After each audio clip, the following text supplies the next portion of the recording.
Send me Sir Admiral Barkington's updated sheet Oh yeah, you're right. Hang on. if you made it. Okay. Um, One second. I forgot to do something. Well, welcome to the channel. We are doing something a little different today because both Sam and Nick are traders. We will be playing a session with just Sedusa, which, for how this worked out last time at the end of last session, kind of makes sense. But yeah, let's get into it. Boop. All right. While we're, Danny, talk about your character. And while I go and grab my iPad. Okay. So Sedusa is a whore based around our DM's life because he is a little slut. I made all that up because I don't know him. He's a stranger. He scares me.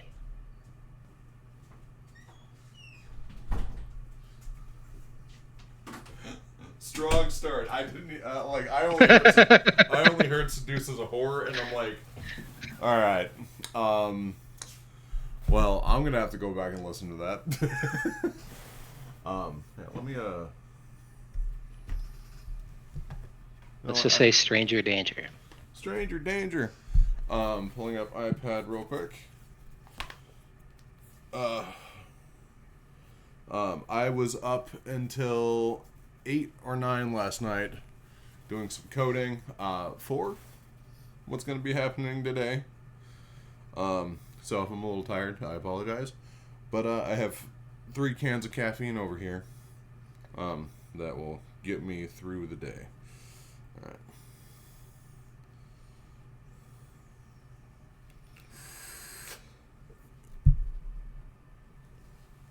Oh, no, I did not update Sir Admiral Barkington. However, All good.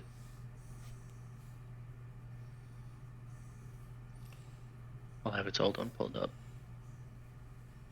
now it was 3d8 plus 2 radiant damage. Yes. Actually, no, you know what? I'm going to be nice. I'm going to, because it's 3d8 plus 3 radiant damage. Right. Perfect, because it's +3 to hit also. Yeah. Select. And this is what you get when you show up for sessions.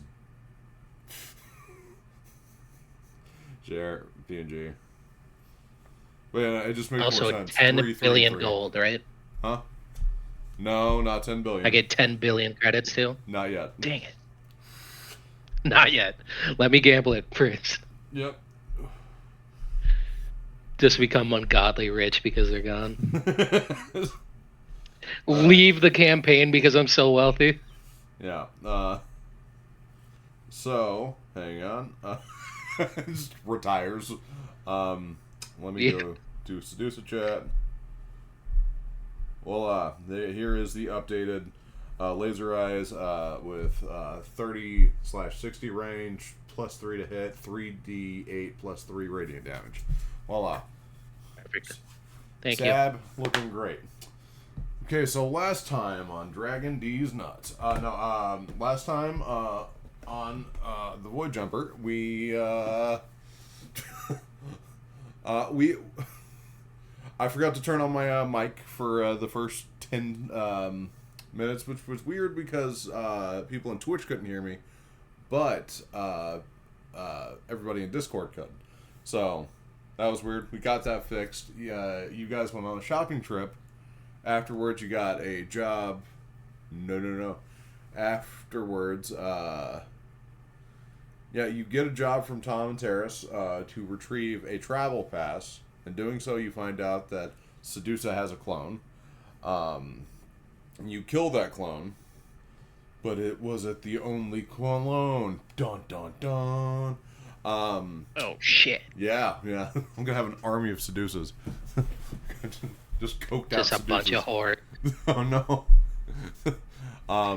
And then so you You guys killed the clone of Sedusa. You got the travel pass. You went over to Arcadia.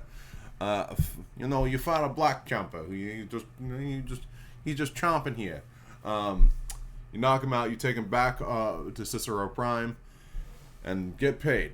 And then after that, we developed a form of gambling, and I've been working on it all week,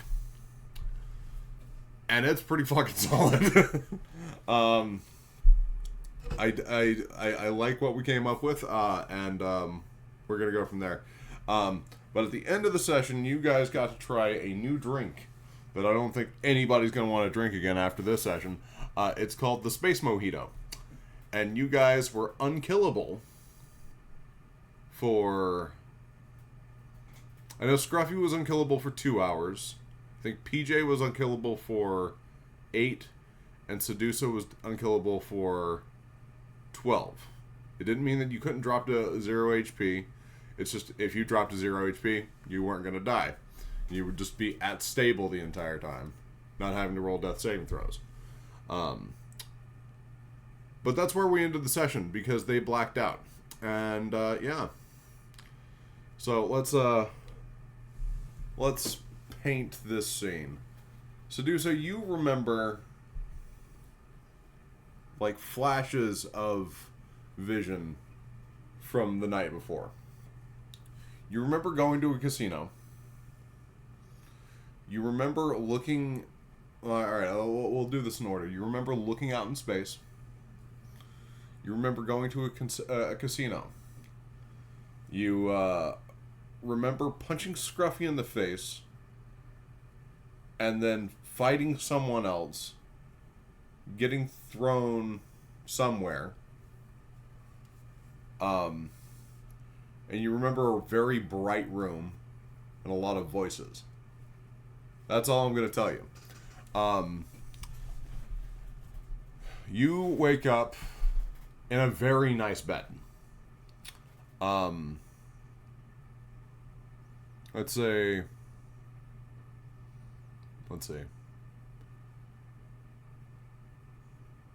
Oh, hang on. Before we do this, roll me Constitution saving throw. I forgot about this.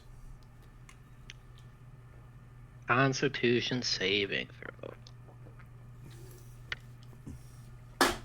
15. 15. With a 15, you do not have a point of exhaustion for what happened last night.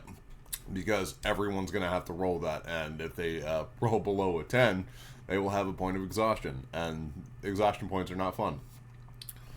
I'm a party animal. I'm immune to exhaustion. You know, and that makes sense. You wake up in a really nice bed, in a really nice room, naked under the blankets, and you feel something touching you. What does it feel like? It feels like skin. Ooh, Daddy Tom finally in my bed? Oh my god. I investigate the skin. You feel a leg, and it is moving. Can I take off the covers and see who it is? Yes. You see someone that you do not recognize, a Solari, female. And the Solari female is still sleeping. But as you're you take the covers off of them, you feel more skin behind you. Who's behind me? You take off the covers and you see 2 other Solari. And these Solari are all almost identical. Like, you cannot tell them apart. Triplets, I love it. Check off my bucket list right there. Yep. You also see you're not wearing any clothing, but like moving around and whatnot, you feel a weight on your finger, and you see 3 rings on your ring finger. Not again. Did I get married 3 times? Yep. At least it looks that way. Got 3 baby mamas already, huh? Yeah, so you are in... Don't ask how it works. You are in the master bedroom of a very nice hotel room. Um, and in outside the door, you hear Tara say, "God damn, I'm hungover." Um, and what you can imagine Tom grunting like, "Ugh." um, so yeah, All right, I'm gonna extricate myself from the bed, carefully, not waking them. I don't want to disrupt their sleep. yeah. And I'm gonna go out and talk to Tom and Terrace. Do you put on clothes? Fuck no. Well, I'll say Terrace has probably seen you naked. You know, you guys worked out together at the Y, went to the showers, whatever. Okay, Tom is probably too drunk to even care right now. Um, you walk out, and Terrace is currently trying to make a pot of coffee. And like looks at you, and is confused because you're naked, and also confused because you guys are all in a hotel room. Um, and not on the Void Jumper right now. All right, first thing I'm gonna do is stick out my hand to show off the rings. Be like, "Did we get married?" Question mark. Terrace looks at her hand and she's like, "No, I just have the one for Tom. Sorry." Dang it. All right, well, apparently I have 3 wives next door. Terrace, Let me know if you want to meet them. Terrace is like pouring pot of coffee, stops, is like, 3? And then continues pouring. And it's just like, maybe after I've had like 3 pots of this and like a lot of ibuprofen. Tom is now vertical. He's standing up. Takes the pot out of Terrace's hand and starts just drinking it. And Terrace gets kind of annoyed. And now you start hearing whispers from the bedroom that you just came from. All right, first thing first, Tom and Terrace, you need the hair of the dog. So I think we all should take a shot of Space Moscow meal, wake ourselves up. Terrace looks at you and is like, "Are you fucking insane? Secondly, no. And thirdly, I respect the game." However, you do not see Scruffy or PJ in this living room. And Scruffy Son of a bitch. Scruffy is normally the one who's carrying the Space Moscow mule. Yeah, we got to track him down first because we really need a shot. Yeah. All right, can I check like the rest? Like, is this a full-on suite or is it just? This is like a full on suite. I wouldn't say you're in this nice hotel and whatnot, and the curtains are drawn, and you kind of look outside, and you aren't on Cicero Prime. Okay, at least we know where we are. You Good. are not on Cicero Rip Prime. open the curtains. Yeah. Oh shit, I misheard you there. Yeah. Rip open the curtains to piss off Tom. It's completely black. You see the void of space. It looks like you're on a small floating city that is built of hotels and giant casinos. I'm home. This is where I belong. Is this Space Vegas? This is Lost Vegas. Perfect. Okay, I want to investigate the rooms to see if PJ and Scruffy are anywhere or any signs of them or their pets. Yeah. So you you open up one room, and there's a bunch of like dudes that look like they're musicians.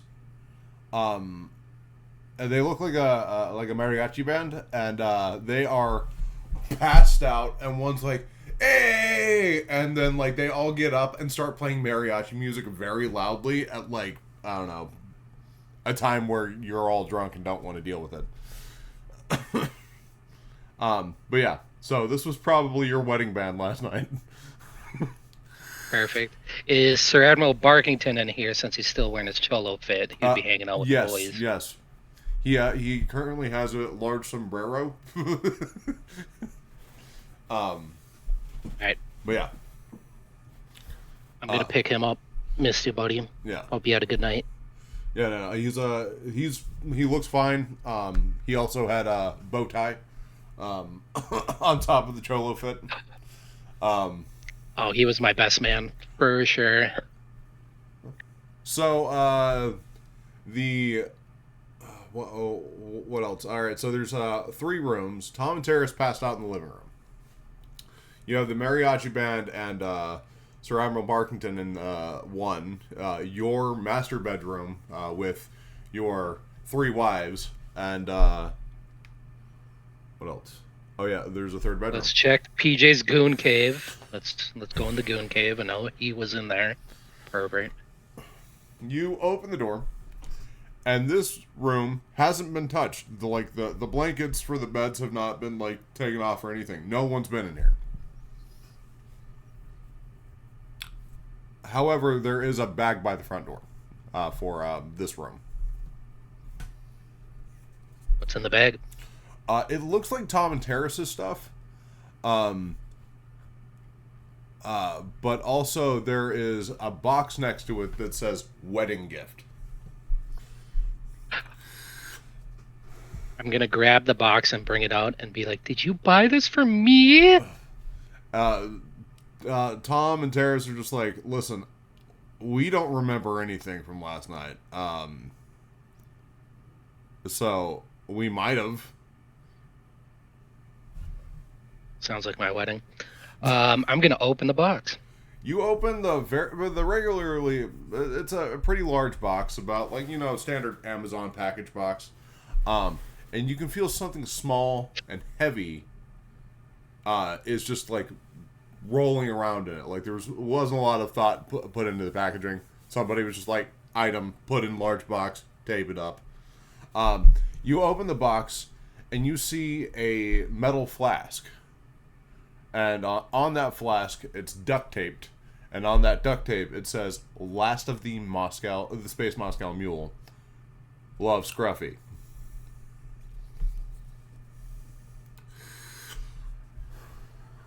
What a So beautiful gift. the bottle is gone, but you have a small flask of Space Moscow Mule.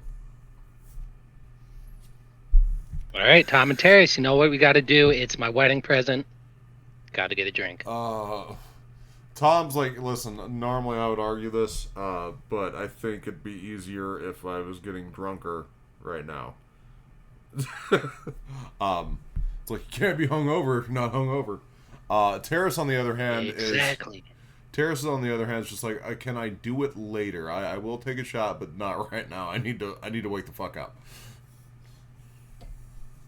This will wake you up, Terrace. Come on. Listen, we don't know where the fuck we are. Fine. I need to find the void jumper. Did we Uber here? Like, where are we? But Tom will take a shot of Space Moscow Mule.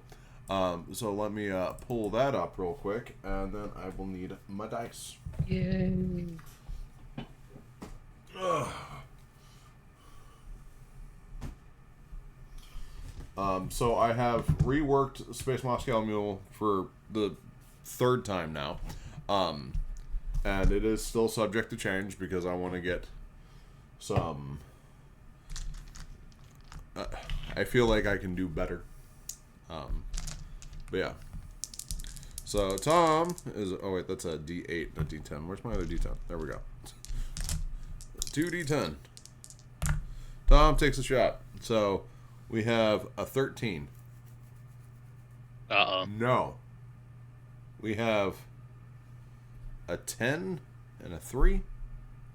But that's not a 1 and a 3. But I can't roll 103, so how does that work? It becomes 3 because it would be 0, then You're right. 3. There we go. Okay, so he rolls a 3. Um, 3, 1d6. 2, genital eating space bugs appear at Tom's feet. Oh god. And he starts freaking the fuck out, and you see him start doing a dance, and he's squishing these bugs. They're not super large. They're probably about the size of a Hot Pocket. That's pretty fucking big. I mean, but like they're not like, I don't know, like fucking like dog sized. True. I mean, it's Still space big bug, ass okay? nut eating bug. There's no size reference for space bug, okay? All right. Well, I'm gonna rip the flask out of his hand before he drops it. I'll take my shot. Okay. 93. 93. All right, let's get all the way to the top. 93. Oh shit! From the void, you are reached. Oh god. You are reached for and touched by a literal god. You may change your race or class at any time, once. Holy shit. Yeah. So, it doesn't need to be right now, but at any point in time, you can change your race and class. Race or class. But when you do it, it is permanent, and then you can't do it again unless you roll another 93. Holy shit. Yeah, putting that in the back pocket. That's going in the notes.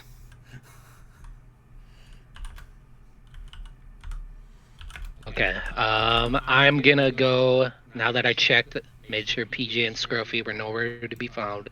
Their pets are missing, correct? Their pets are missing. Dang it. Yeah. I was hoping Tessie would with. What are you doing? Sedusa! Alright. So, yeah, you have checked out all of the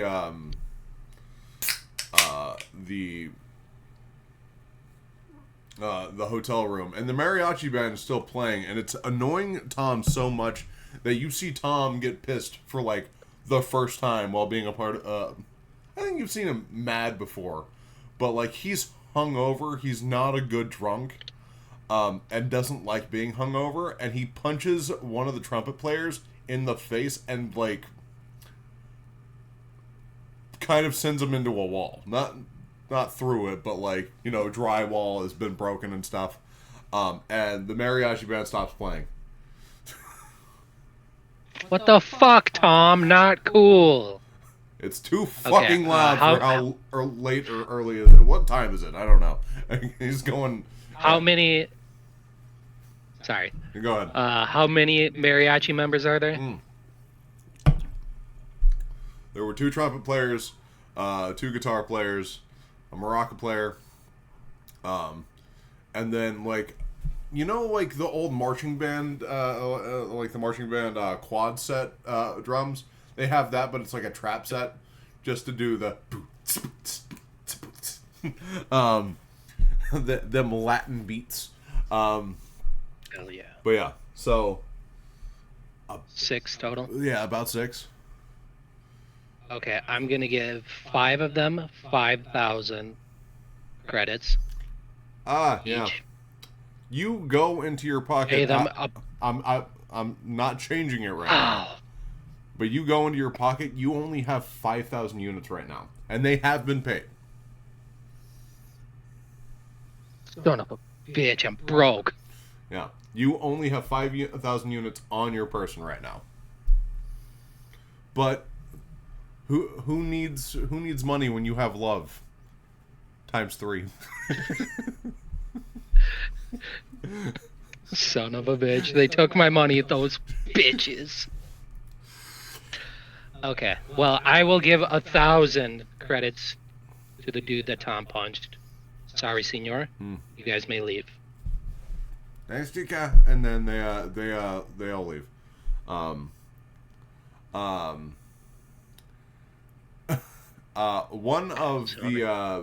One of your wives is like wrapped up in a bed sheet and kind of like peers out. He's like, "Is everything okay?" Hey, babe. Hey, we had a great time last night. It was awesome. Yeah, so which one are you? Yeah, I get that a lot. So she introduces herself as Denwai. Deny? Denwai. So Denwai.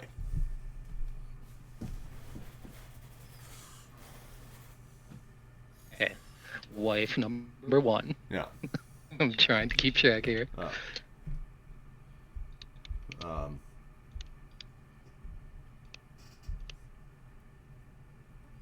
uh, okay. Yeah. So Denwai is like, yeah, we had such a great time last night. Yeah, I'm Denwai. Um, and my sisters, your other wives, will be up in a minute. Cerisi is doing. She wanted a shower. So yeah, and fucking she sees Terrace. She's like, "Oh my god, it's you!" And starts hugging Terrace, and Terrace has no idea who this is. Just like, get the fuck off me. But she's not being There's overly like weird or anything. And Denway settles down and has a cup of coffee with Terrace and Dom. Okay, Denwai. I got a very important question for you. How much do you remember last night? Because us three, we don't remember much. Well, so we met at the restaurant and then went out to the. Hang on, let me remember what I wrote down. Went down to Xenon and had a few drinks.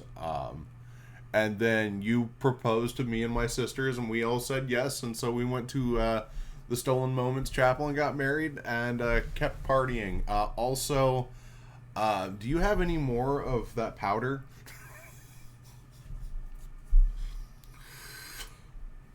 Which one? The I will point out you are out of drugs.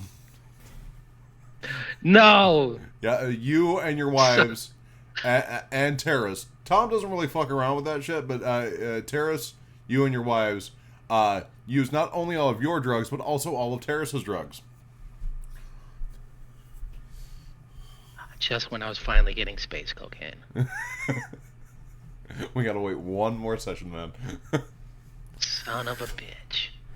Okay, I'm fixing my inventory because I stocked up a lot of drugs. I want you so keep the drugs there, but next to it put 0.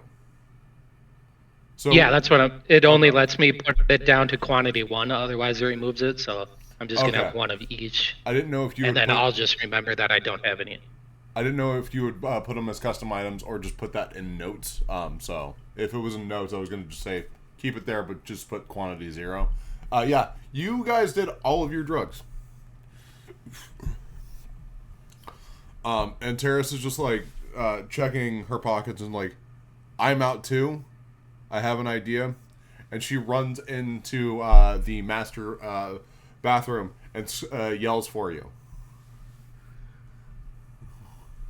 Okay, I'm gonna go over there. Okay, there What are was this 2 idea? lines of space cocaine left on the top of the toilet. It's like, I will take one, you take the other, and this will fucking help our hangover a lot. So How she long does did, space cocaine last? this one will last you.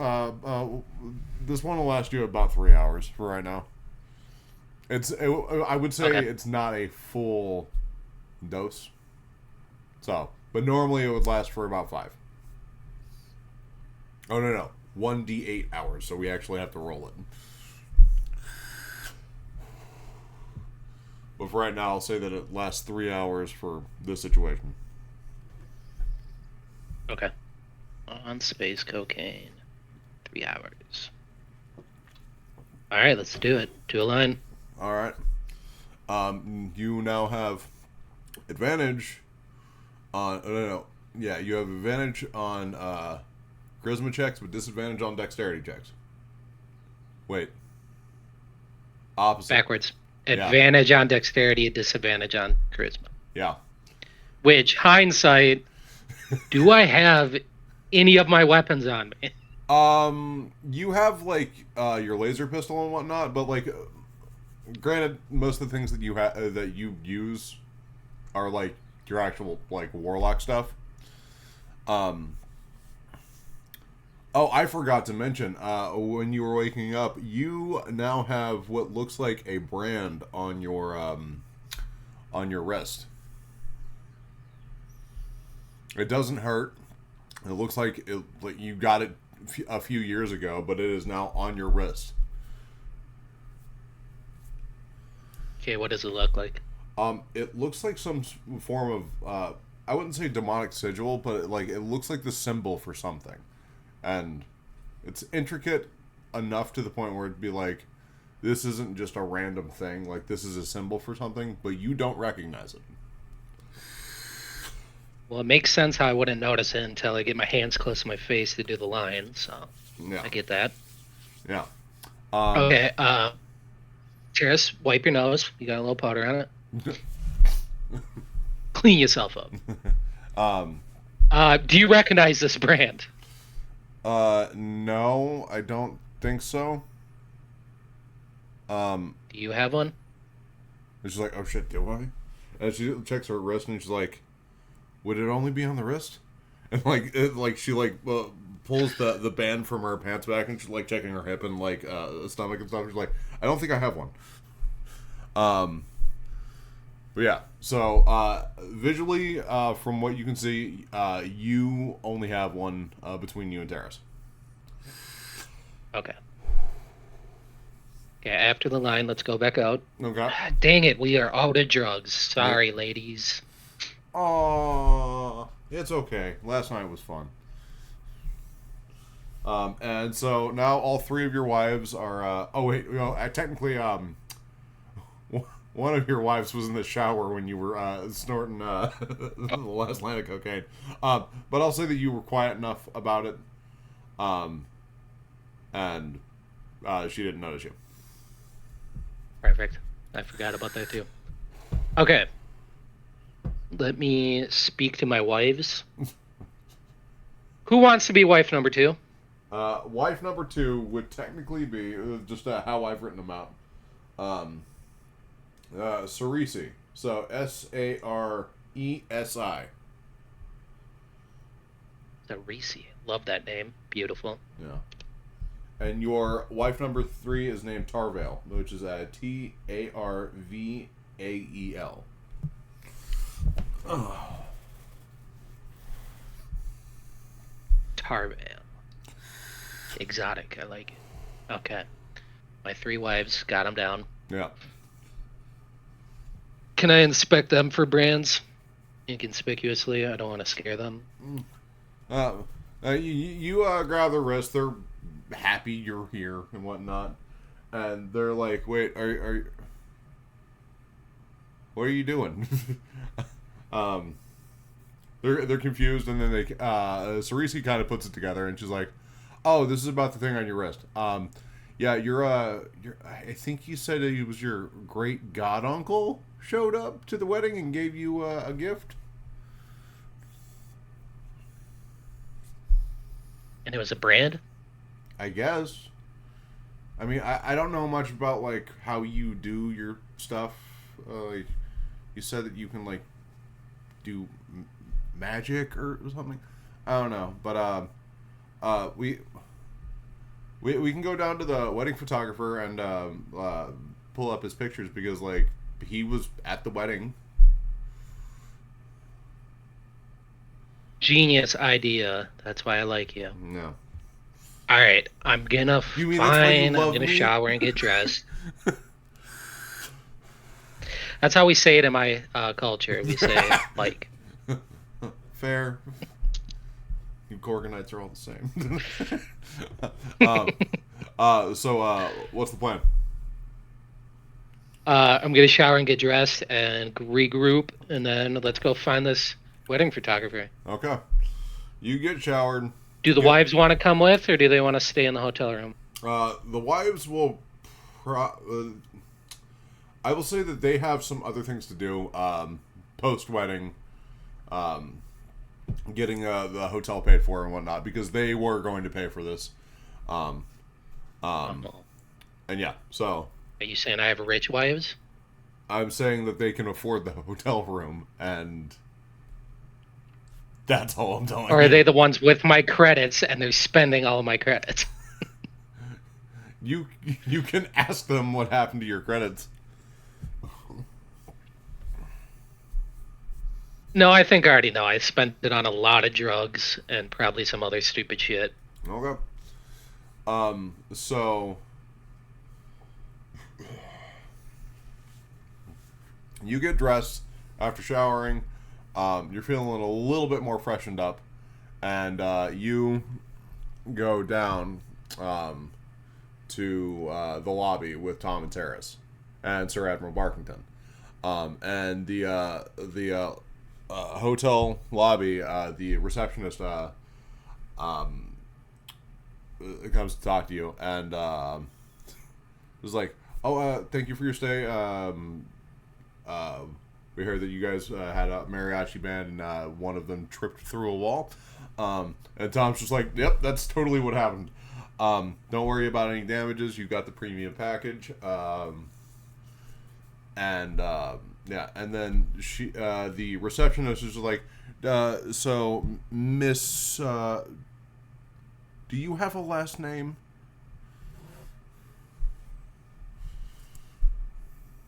No, I honestly never thought about it to know. That'll be on the to-do list. What are my wife's last names? How about that? Oh, okay, yeah. Well, they're Solaris, so they're space elves. Um, Hot. Hang on. Let me pull up Astral Elf common names because that is canonical within D&D for Spelljammer.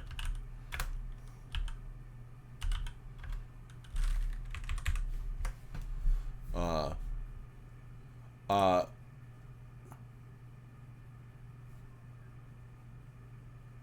I'm going to say that their last names are Vega.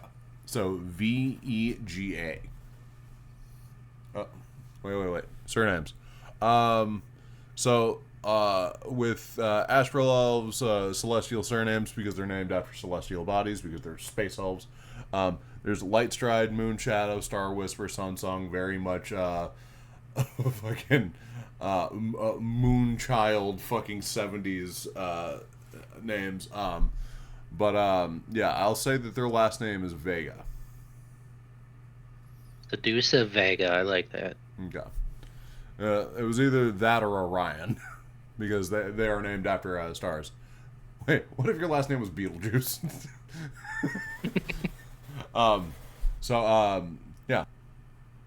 Okay, so thank you, Miss Vega. We did I hear got last that. name now. Holy shit. Yeah. We heard that your wives will be taking care of any expenses.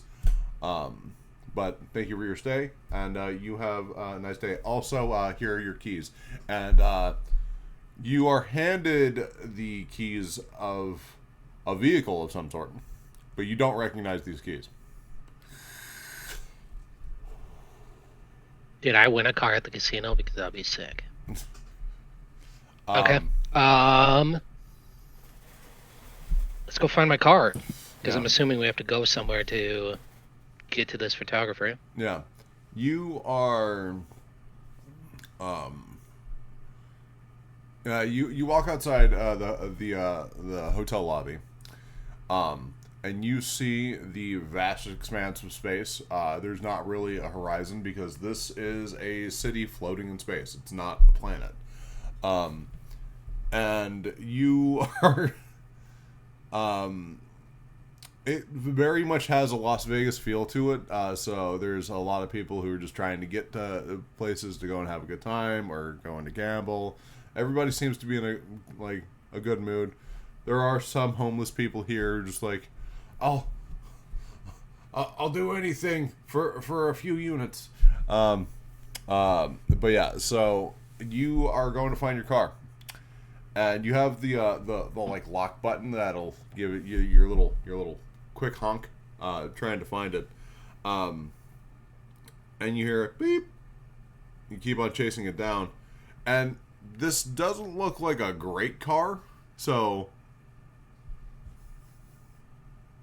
that you probably didn't win this at a casino. Okay. It's not like a So I'll probably jalopy or stall it. anything, but it's like an '05 Prius. It's just like, it's a car. It's a space Prius. Fuck yeah, it's a Prius. Yeah. Hell yeah. Okay, first thing I'm gonna do is check the fucking trunk. You check the trunk.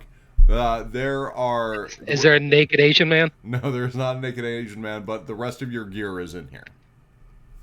Thank God. Along with 4 wedding dresses. And there's also some coffee mugs that have congratulations, Sedusa. Hang on. Sedusa. Where's the rest of your fucking wives' names? That's PJ shit. Do you need me to read them off to you? Yes, please. Denwai, Cerisi, and Tarville. Okay, Denwai, Cerisi, and Tarville. Yeah. The Vega family. And yeah, so yes. They We got the premium package. it's just the coffee mugs. Oh, I cheaped out. I didn't get the hats. Damn it. You didn't get the hats. That you were out of money at that point. So you have a small box of about like 12 coffee mugs. And yeah. So you have a business card inside that box with the coffee mugs that says the Stolen Chance Chapel. So that's probably the best bet that you have. That like that. Oh yeah, that's where we got married. All right, I'm gonna hop in the backseat and be like, Tom, let's go. Tom Just make him drive. doesn't even hop in. He's just like, what? I mean, yeah. I guess You're my pilot. Fuck. I'm your captain, motherfucker. And then he just hops in. He's like, this fucking bullshit. And like buckles up. Okay, quick question. Since it's a space Prius, can it fly? No. This is a land vehicle. But yeah. Dang it. I was gonna check the roof of the hotel. You can go back. I promise you, he's not up there. Okay, I trust you. Yeah. I wanted this to be Hangover themed, but not a complete ripoff. So you guys... See, I thought you were gonna make me think that. All right. Yeah. And he was gonna be up there the whole time. Yeah, no. I'm going to be honest with you. He is not up there, but if you want to go and have a shot of Space Moscow Mule on top of the hotel, by all means, be my guest. So Tom starts taking off. He's just like, I'm too fucking hungover for this shit. And you guys take off, and he pulls up the space GPS to get you to the Stolen Chances chapel. And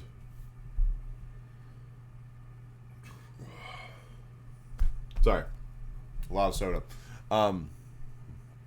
You guys get to the point where you get to the chapel, and you walk in the front door, and the receptionist was happy to see you. He was like, "Hey, you guys had a great wedding last night. It was beautiful. We loved it." And pet Sir Admiral Barkington, and it's like, "So what can I help you with?" We don't remember much, and we're missing a couple people, so we're hoping we could see the photographer to see who else was at the wedding, so we can go find our friends that have disappeared. The photographer's out now, but your photos are ready. And also, your uncle is hilarious. And you get these you get like a vast selection of photos. You and one bride, you and another bride, you and the third bride, you with all three brides, you with Tom and Terrace, you with Sir Admiral Barkington, with your uncle, which we'll get to in a minute. But Scruffy and PJ are not in these photos. They didn't even come to my wedding? What a bunch of assholes. But yeah, so let's see. Tom was your best man. Terrace was your maid of honor. And Sir Admiral Barkington was the ring bearer. Nice. Okay. Understandable. Sorry, Sab. Yeah. Should have been my best man. I would say Tom sucks. He's the Tom's just like, what the fuck? He's like right there.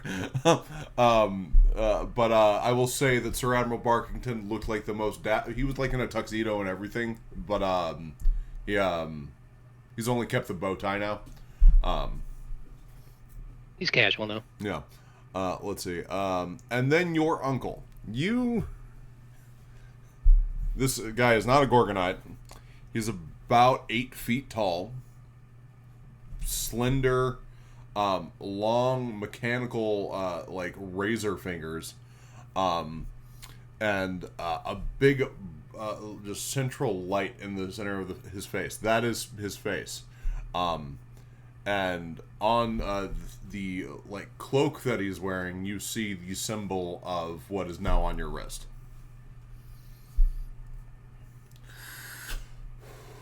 I joined his cult or something too last night. Okay, so I don't recognize him at all. You see him, and you've never seen him before, but he feels somehow familiar in some way. It's like, you know those dreams that you don't fully remember, and then like you see something and it makes you think of like something you remember in a dream? It's like that. Okay, so he's a part of my nightmares. Good to know. I mean, pause real quick. Think of your thoughts real quick. I'm going to go and grab... Oh, wait. I have vape juice right here. I do need to swap batteries. But yeah, so, what are your questions?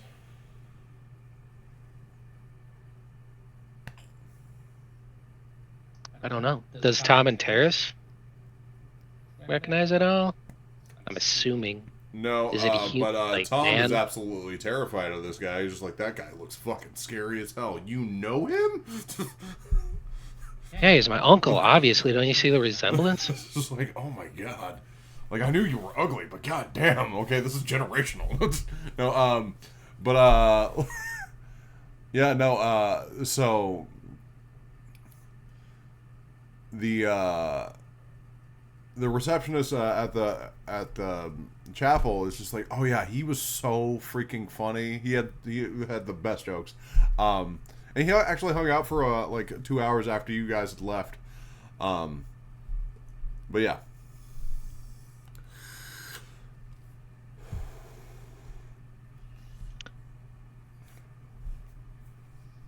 You know his name? Yeah. We just were calling him C, like the letter. So like everybody was calling him Mr. C. But I mean that's what you were calling him. That was what Tom was calling him. What Terrace was calling him. I mean, So we just called him C.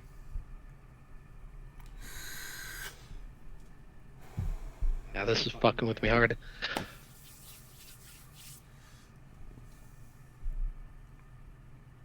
Okay, fuck. How can we do research on this brand to try and like figure it out? Um, that would require a library, which I can guarantee you is not on this city. There's no computer I can't just scan a photo of it on? That's not what the computers here are used for. They're gambling machines, my guy. That's true. Yeah, and so you had mentioned that you don't remember anything. Um, so the receptionist was like, "So you came from a restaurant, and before that, you said that you were at the casino. Um, so maybe that can help you out.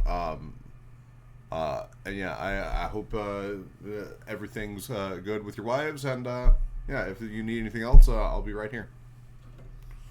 Appreciate it. Thank you. All right, let's go back to the car and go to the nearest casino. Okay. All right, you hop in the car.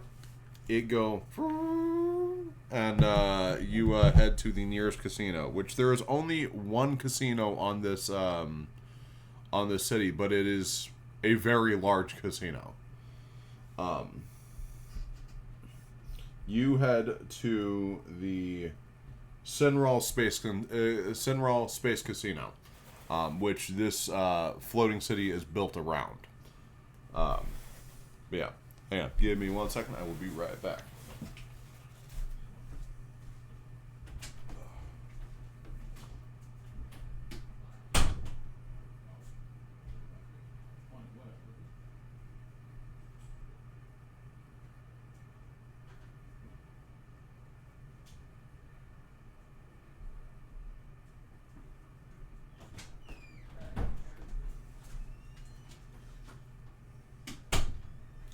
Okay, so you head to the Sinral Space Casino. There's slots, there's tables, um, um, there's a lot of things there. And there's a lot of bars as well. And you also see the Xenon, which was a bar that one of your wives had mentioned beforehand.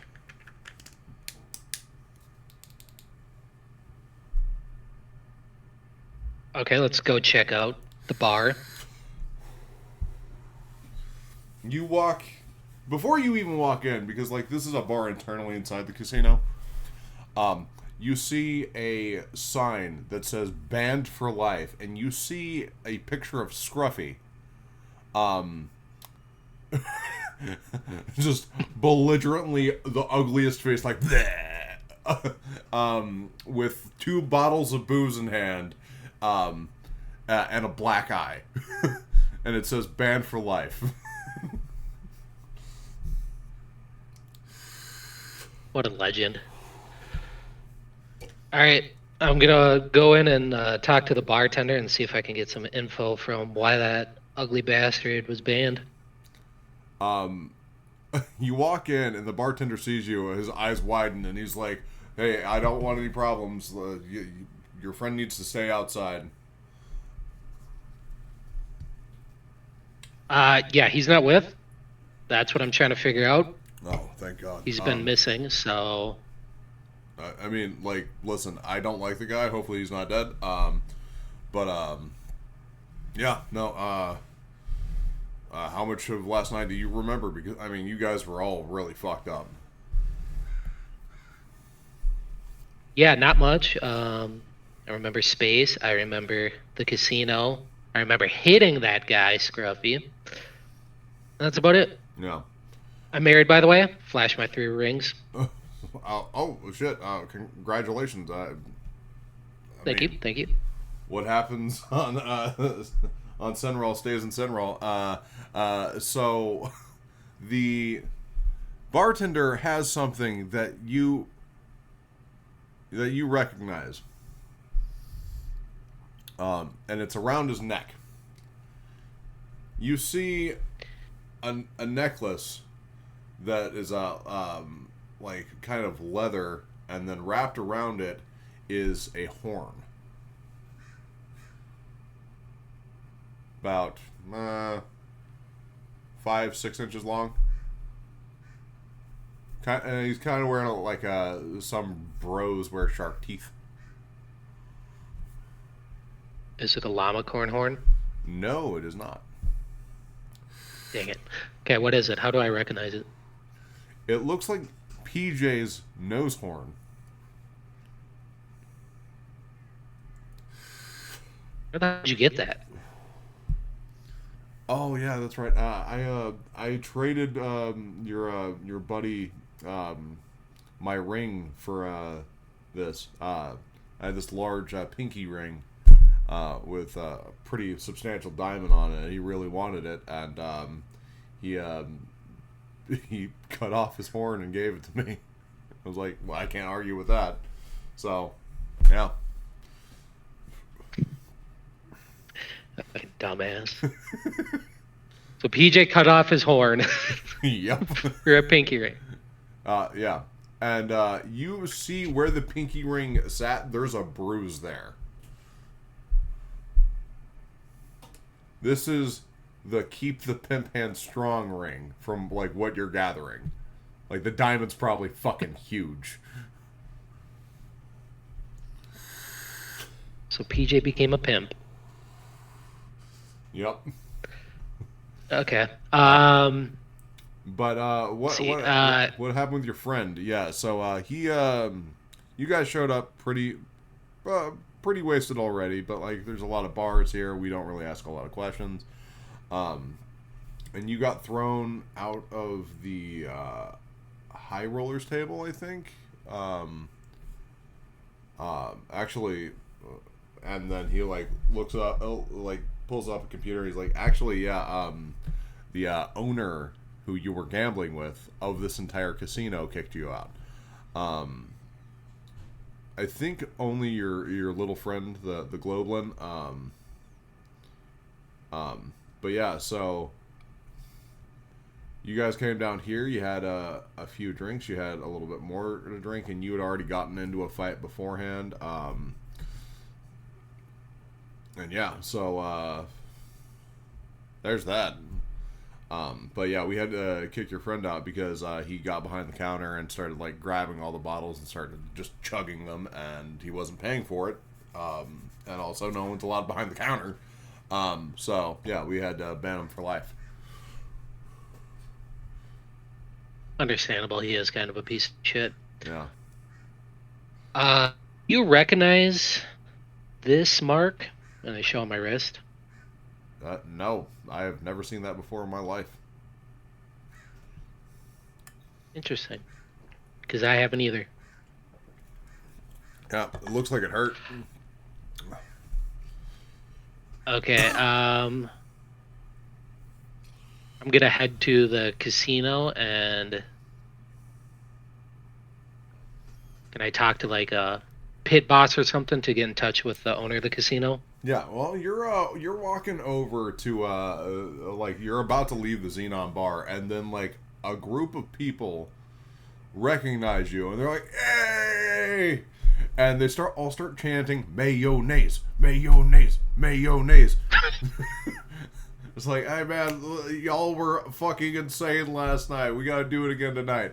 Yeah, no, we'll be over here. Yeah, totally, guys. And then I just walk away. Okay. What the fuck? Tom and Darius were What like, did we do?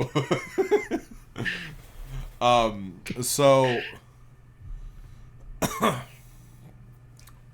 you go over to the pit boss, and the pit boss recognizes you, and he kind of gives you a weird look. He's like, how was your night? Yeah, about that. Yeah, I figured. I don't remember too much. Is your friend So here we're trying to figure out. Is your friend here because the boss is not happy with him right now? Yeah, I heard something happened, and no, he is not with. Okay. But I would like to talk to the boss to figure out what exactly went down, unless you can fill me in on the deets. Yeah. Mr. Steerlock is up in the high rollers table.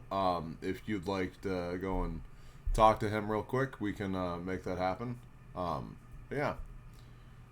So, but I think that he's in the middle of a game with some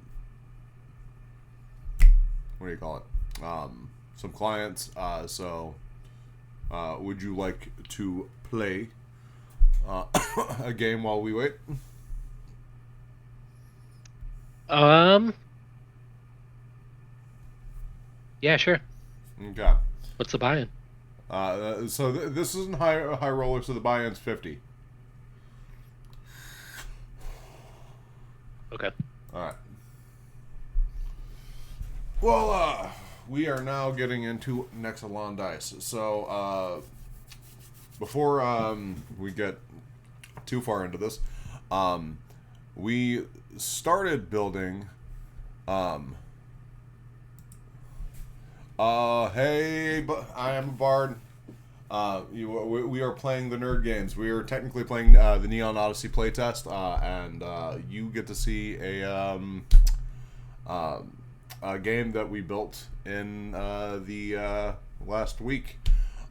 So we wanted to come up with a way to gamble that didn't revolve around the old way that we were using, which was rolling a d20 and whoever a 2d10 percentile, and whoever rolls the highest wins.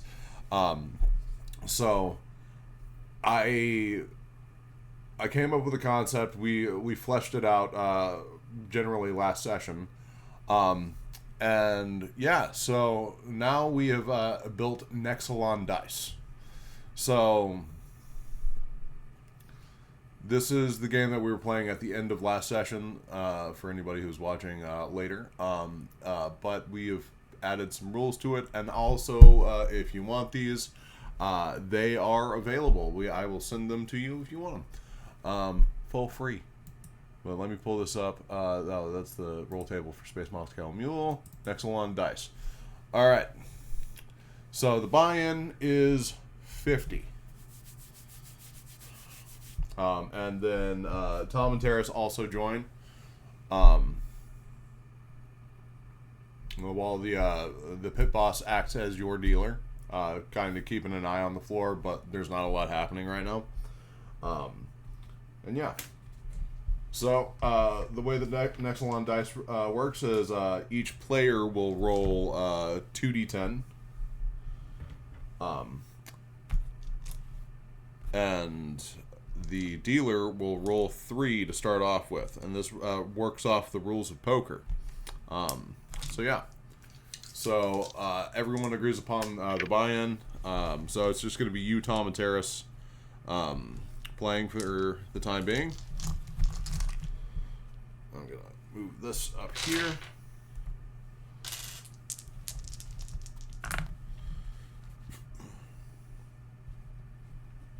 Yep, I should roll these at one time. Alright, so 6. Alright. I'm going to say a 9. Oh yeah, that is a 9. Okay, and then okay, so the pot currently is at 150 units, and we will now roll the thing that took me all night to do, the nebula. So we are already starting off the nebula with a 2 of a kind with 8. Also known as a neutron star. So the way that this is going to work, we don't have flushes. We have 2 of a kind, 3 of a kind, all the way up to 7 of a kind. We have constellations, which is similar to full houses, and then other combinations. And then we have alignments where dice will follow a successional roll. So 1 through 5, 5 through 9, so on and so forth. But yeah, those would be alignments, and you can get 5 dice in an order, 6, or 7. 7. If you get 7 dice in an order, that is the highest scoring combo you can get. But yeah, here we go. I want to pull Okay, that so up. it's just me, Tom, and Terrace. Yeah, No one you, else. Tom, and Terrace. At this current time. But yeah. Okay, I'll just do some friendly betting then. I'll do 20. 20. Alright, hang on. I need to. Okay, so. I'm not trying to make my friends go broke. Well, Tom and Tara still have all their fucking money. 20. Tom's going to raise 100. Terrace is going to call the 100. And are you going to meet Tom's bet? Yeah, I'll meet it. Okay. So now 80. So the pot's currently at 450. Would you like to re-roll any of your dice? Not right now. All right, Terrace is going to re-roll both of her dice. Oh, risky. Yeah. You got to risk it for the biscuit. The second nebula roll will come in. Oh, damn. All right, we now have a white dwarf, which is a 3 of a kind, on the nebula. So, would you like to raise your bet? I'll do 100. We'll do 100. Yep. All right. Terrace will. Tom will. What will Tom do? That's interesting. Tom is going to raise to 150. Terrace will also raise to 150. Would you raise your bet to 150, or are you out?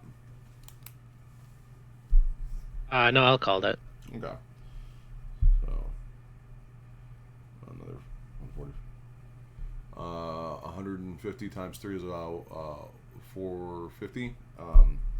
So 450 plus 450 is 900. So the pot is currently at 900. Would you like to re-roll any of your dice?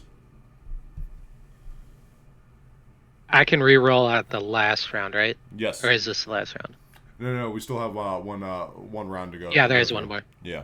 Okay, I'll hold for now. Yeah. Tom is going to re-roll one of his dice. Okay. So the final roll, a 3. So we have 3 8s, a 10, and a 3. Okay. Tom. Let's see. Tom is going to put 100 in. Terrace is going to put. She's going to call that. Do you want to call or raise? I'll just call. Okay. So the pot is currently at 1,200. I will show you what Tom and Terrace rolled. So 1,200 for pot. So Tom rolled a 10 and a 5. So he technically has a minor constellation, and the minor constellation is at 5 points. Terrace, on the other hand, rolled an 8 and a 2. If I can get closer. So she got a red dwarf, which is a 4 of a kind, and that is valued at 7 points. Would you like to re-roll or reveal? Alright. I already re-rolled, and it was the exact same thing. I had 2 2s, Okay. so I had a white and a neutron, and then I re-rolled and got 2 2s. A white and a neutron is a minor constellation. So, yeah, so technically Yep. Terrace would win with the red dwarf. Um, yeah, because you and Tom,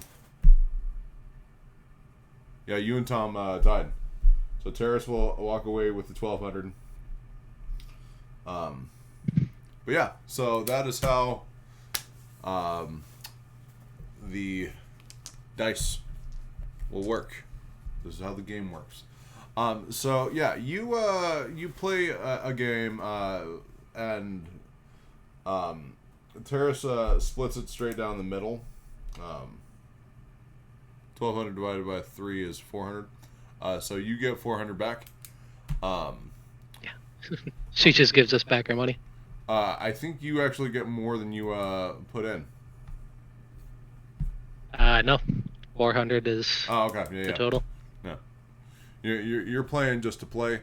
Do you want to do one more round before we go and deal with Styron Searlock, or nah?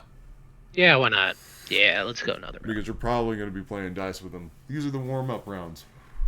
All right, so the buy-in Exactly. is 50. I need to get the bad rolls out. Yeah, buy-in is 50. So All right. the pot will start at 150. Go ahead and roll your dice. Okay, we're changing the dice after that bullshit.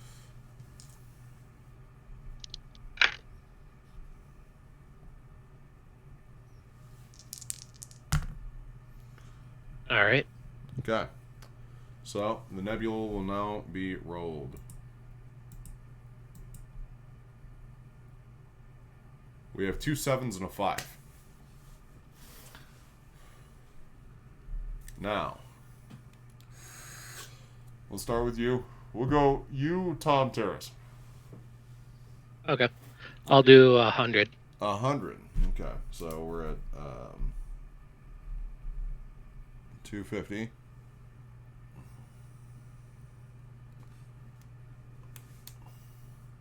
Tom and Terrace will both call. So we are now at 450 in total.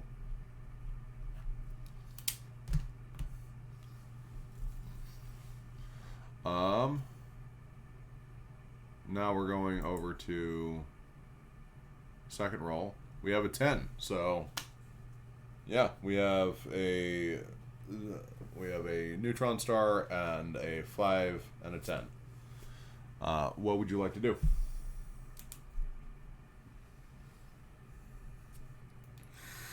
I will bet 150. 150. Pot's currently now at 600.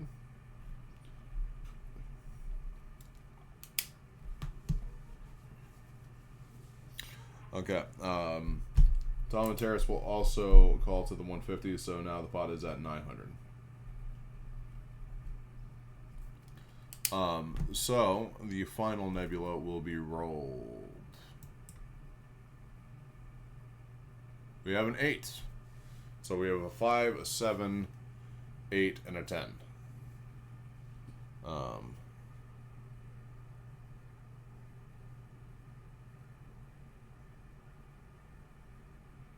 Okay. What would you like to do? I am going all in with 3,000 units. 3,000 units. All right.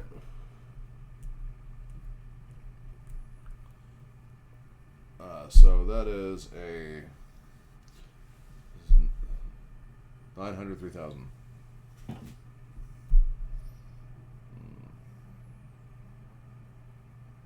All right, so 900, 3,000.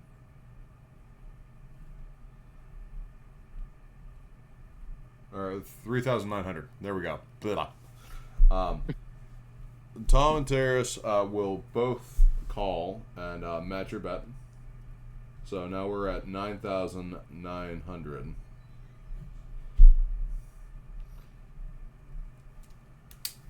But they're both re-rolling their dice. They can't beat me. I guess they could tie me, but...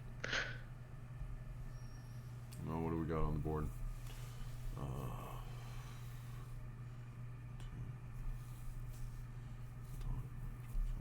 And then... Yeah. All right. So reveal.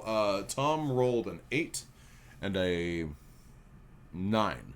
So he with the 8 that's in the nebula and the 2 sevens has a minor twin suns, valued at 4 points. Terrace rolled a 10 and a 2, so similar. She has a minor twin suns with the 10 and the 2 sevens in the nebula. What did you get? A 6 and a 9. So I got a solstice. Wait, are you serious? I'm dead serious. I rolled 69, and then I was like, "Oh, Si I'm gonna have to re-roll 5, this," and 6, boom, 7, fucking almost flopped it. 8, 9. 8, 9, 10. Oh shit! Yeah. Damn. Oh, hang on. I just got a message.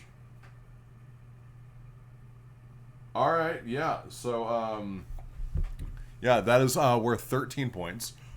You walk away with 9,900 units. Because you just got married, they are not upset that you got away with some cash. This is, gambling in Vegas, whatever. So yeah, congratulations, you have 9,900 units that you can add to your Thank you, inventory. thank you. Um, and just in time because you are about to head over to the High Rollers table to go and talk to Styron Steerlock. Perfect. I need it for the high rollers. Now, you you are escorted upstairs. Well, not upstairs. There's stairs, but it's overlooking the rest of the casino with glass. But it is a fancier table, and each table has an image of Father Fate, and they all say, "May Father Fate weave the nebula in your favor." And yeah, so like, but this one, the table, like the edges of it, like are trimmed in gold, and excuse me, along with a few things here and there, and so the dealer is not Styron. Styron is one of the players, but you see a creature as large as PJ, muscular, wearing a white suit, and a giant cowboy hat. And he is a minotaur with a big mustache. Is it a really tall cowboy hat? I wouldn't say His name Doug Dimmadome? I wouldn't say Doug Dimmadome, but it's definitely a 10-gallon hat. And he is a minotaur that looks more like a longhorn bull. So, like, his horns go out. Okay. Yeah. But yeah, so he's like, well, I do declare you coming back to losing my table. Lose? That was just for fun. This is when it gets serious. All right, well, let's put your money where your mouth is. And the buy-in, excuse me, the buy-in will be 500. So 10 times what you were doing at the down. But normally you can go from 500 to 5,000 for a buy-in. But because of where your money is right now, let's just do 500. Appreciate you. Yeah. So there is. I need more D10s to do this. Do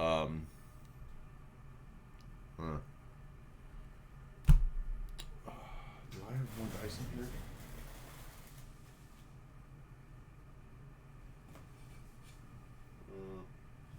I will be right back. I do need more D10s because this has a table of 4 players. So, 1 second. Oh wait, do I have? No, that bag's empty.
Alright, so we're gonna put this here. I had to go and grab some Breeze dice because I can't find my bag of dice. But luckily, it's a big dice box that comes out, and there's a larger dice tray, so let's make it a lot easier. Oh, hell yeah, and I'm using these. These will be Styron's dice. I will be using these. Alright. And then here and here. Hell yeah, space dice, let's go. We will be going on break real quick because I do have to go to the bathroom. So, one quick moment, and we will be right back.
Welcome back. We are playing Nexalon Dice within the playtesting of Neon Odyssey within the world, within the rule set of D&D.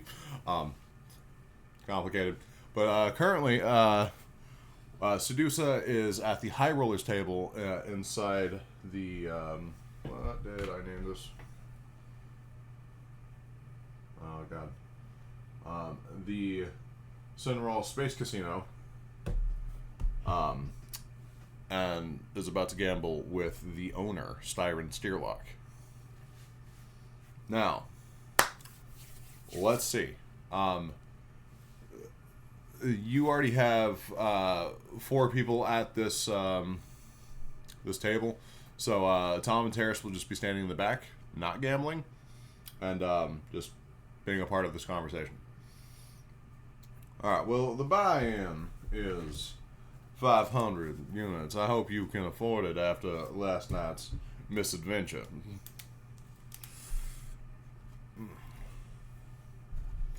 Oh, you know I got it on me. I throw the 500 credits. Okay. So we got 20. So the pot is at 2,500. Just to start off with. Players, start your dice. So yeah. These two.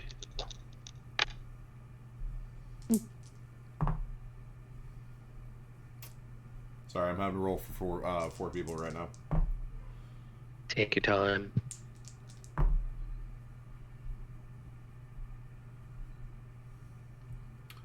All right. So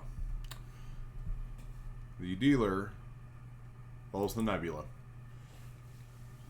On the nebula, we have a 1, a 9, and an 8. We'll start with you. How you feeling? 500. Another 500? Yep. Okay, we'll go around. So it'll go you, player one, 3 players, and then Styron will go last. Um. So.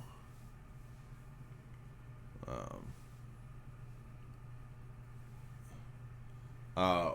One player is going to raise to 1,000.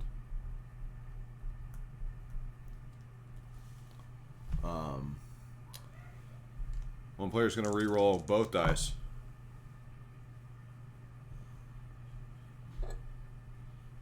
So you have been re-rolled. I'm going to pull these away from the center.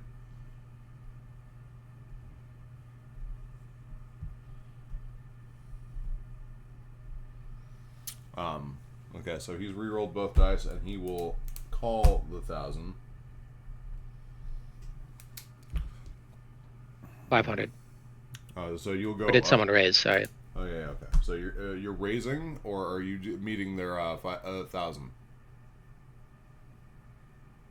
No, sorry. I thought since I thought it was only 500, but I forgot the other guy raised. Yeah. But yeah, I'll meet them. Okay. All right. So another 5. So we'll put 0, 0. Okay. All right. So they are good. The second player will re-roll their dice.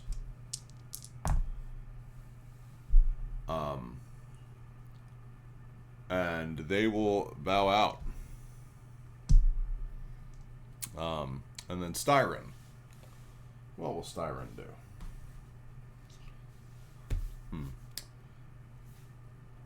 Styron is going to re-roll his dice.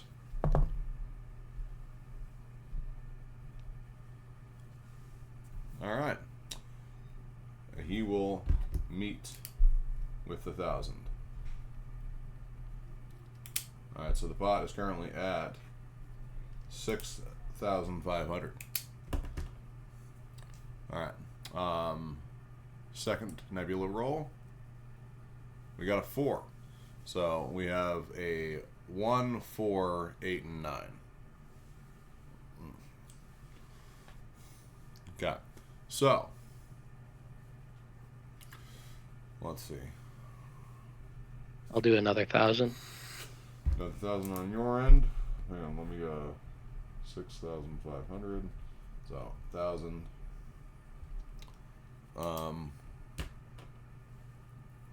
Oh, the other player should have stayed in because he had a 4.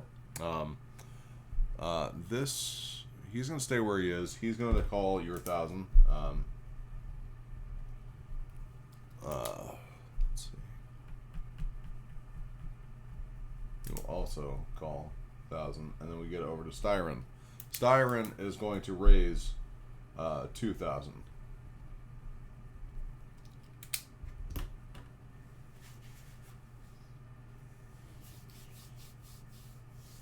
I will call, so another 1,000. All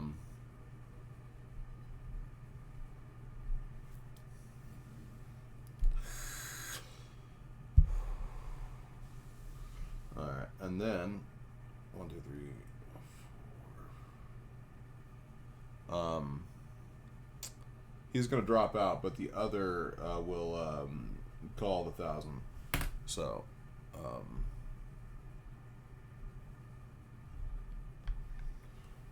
okay. So now our pot is 3, 5, 7. So 7,000 plus 6. We'd be at 13,000. 13,000. Yeah, 13,500. Nice. All right. So the last of the nebula will be rolled. 4. So there is a there's a neutron star on the board now, but I don't think it matters. All right, so I'll put that there. Let's see. For the big reveal, The one player who stayed in, who was not Styron, rolled an 8 and a 9. So he has 2 neutron stars, aka a minor twin suns, worth 4 points. Styron has nothing. Wait.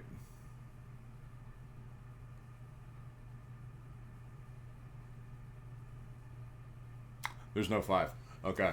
I was banking on Styron getting an Equinox because he rolled a 7 and a 6. But yeah, there is not. He has a 4 straight, not a 5. So barely didn't get anything. And what'd you get? I had a 5-7, so I was hoping for the 6. Didn't get it, so I re-rolled and got a 9-1. 9 and a 1. So I have You have a minor twin suns? I have a trinary system. There's 3 neutron stars.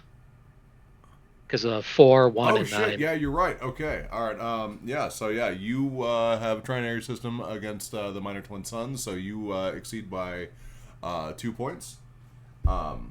And yeah, you gain 13,500 units. Fuck yes. Yeah.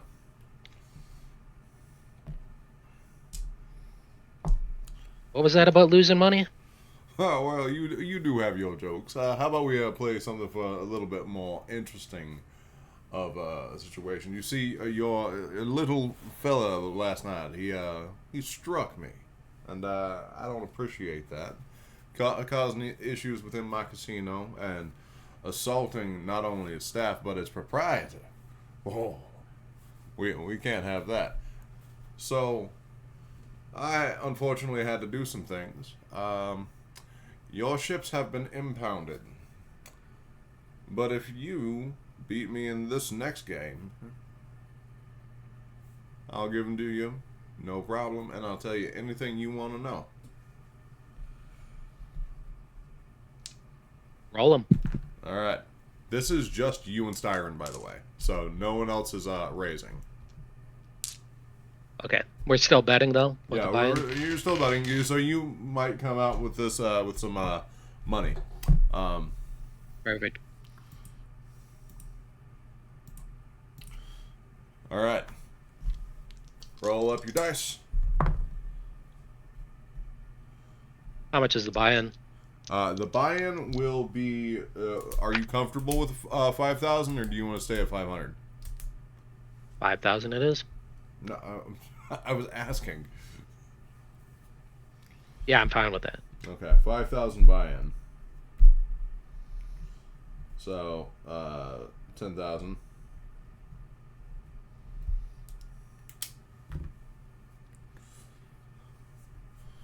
All right. So we're rolling up the nebula.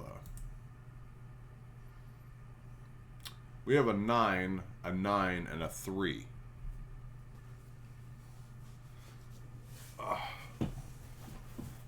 So already we have a neutron star on the board.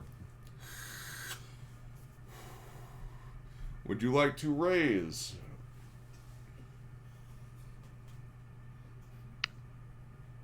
I'll do another 5,000. Another 5,000.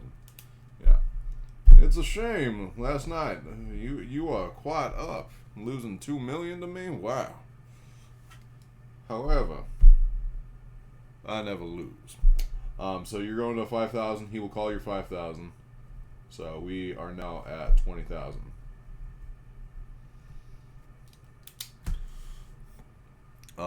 Styron is going to stay where he is. Would you like to re-roll? I'll stay for now. Okay.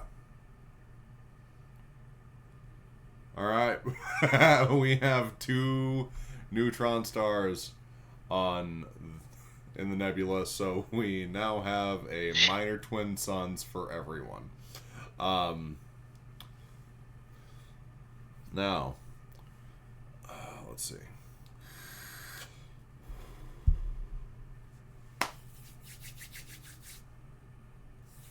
Would you like to raise or not?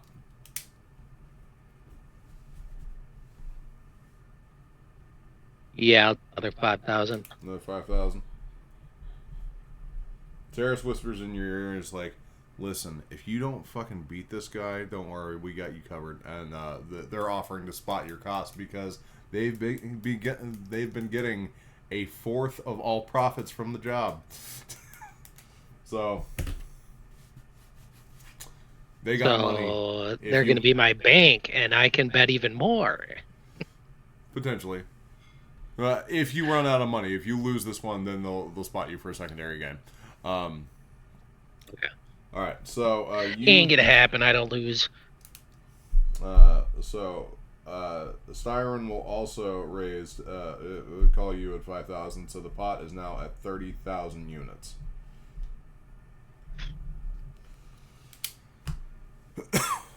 And we are rolling the last nebula unless you would like to re-roll your dice. No, I need to see the last one before I decide what to do. All right, we got a 6. Well, that threw it way the fuck off. Can I reroll now, or do I have to wait for the betting round? Yes, you can. I am not touching these dice.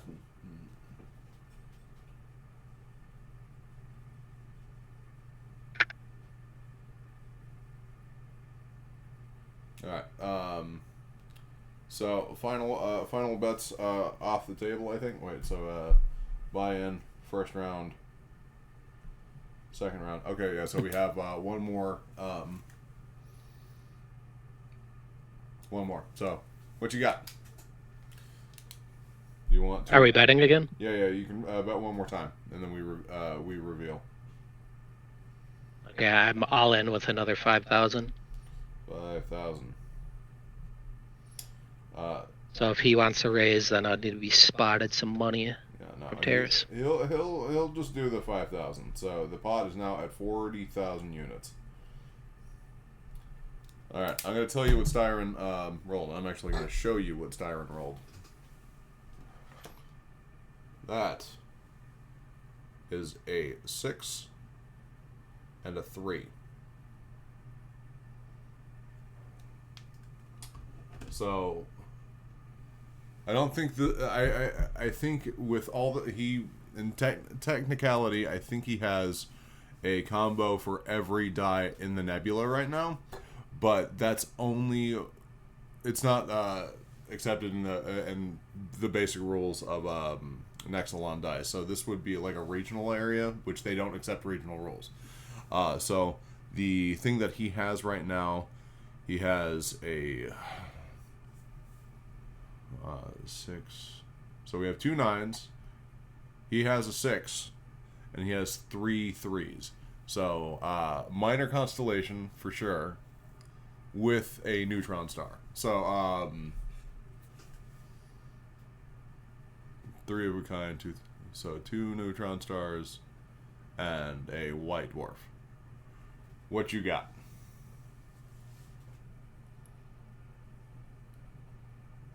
If I'm reading this right, I have a major twin suns. I have a 3 and a 9, so 3 3s, 3 9s. 3 3s and a 9? Major twin suns. Yeah. So it'd be 2 white dwarfs. Yeah, hang on. So you rolled a 3 and a 9. Yep. Okay. All right. So major twin suns is worth 8 points. So Styron has a minor constellation.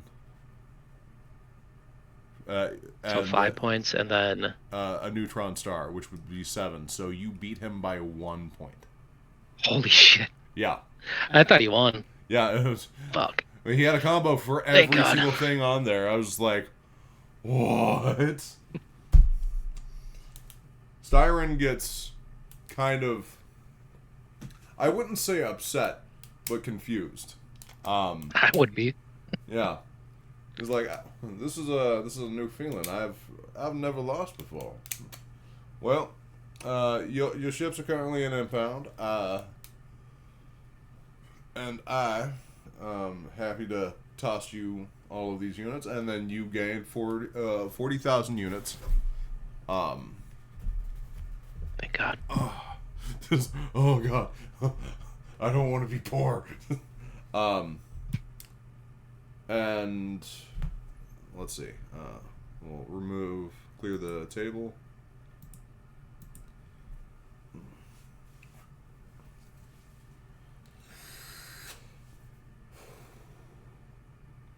Um, well, what would you like to know?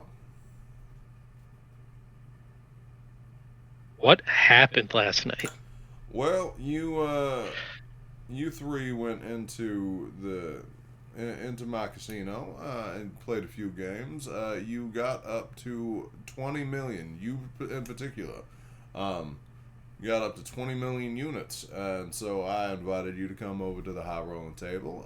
Your Saurian friend and the Globalin, unfortunately, were also invited because they were doing decent, but not as good as you. Well, we got into a minor tiff. I won the 20 million units from you, and your tiny Globalin friend, Captain Mayonnaise, got very frustrated and launched over the table and punched me in the face.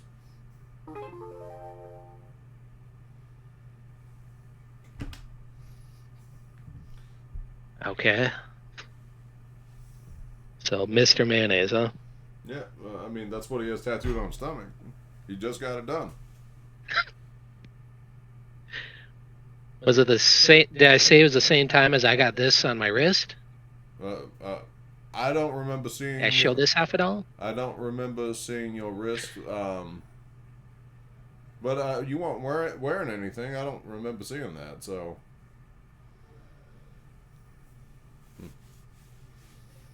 Interesting. No.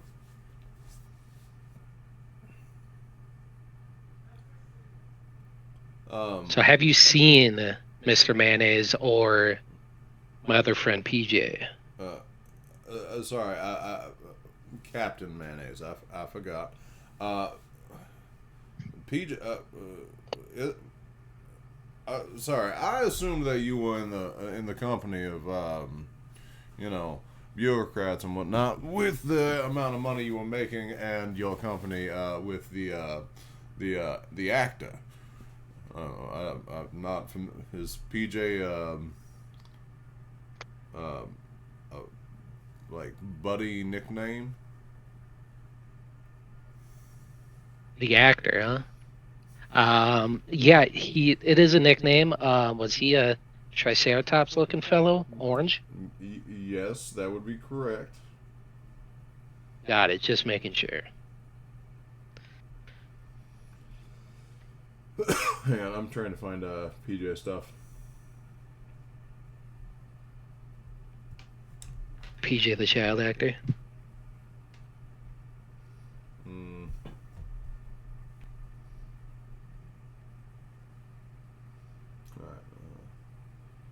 Alright. Yeah, he just did that one film with Kate Blanchett, I think.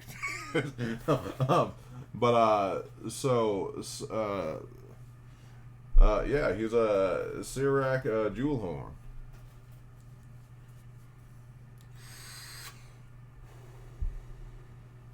Was his horn made of jewels? Yes, that's what I gathered.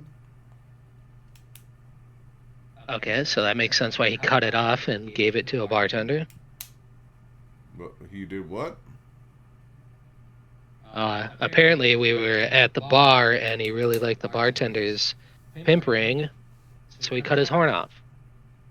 Oh, so he is not. Um, shit. What was his name? Sirac Jewelhorn. He is no longer jewel horn. What? He is But he had a jewel hornless. But he had a diamond on his nose, or his horn thing. He gave that up for a pinky ring with a giant diamond on it. No. So I will point out that PJ has never had a diamond on his nose. and you guys went from the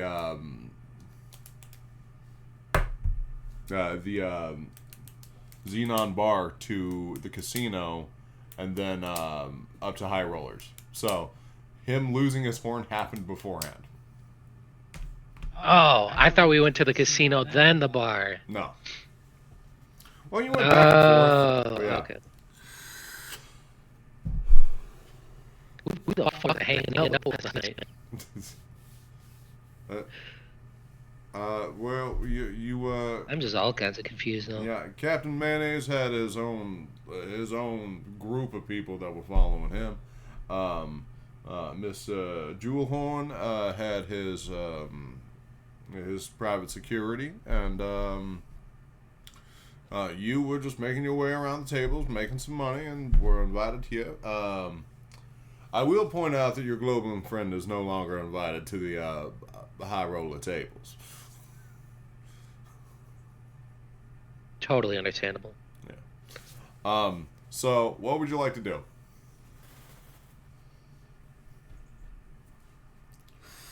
Gamble, obviously, but I need to find my friends.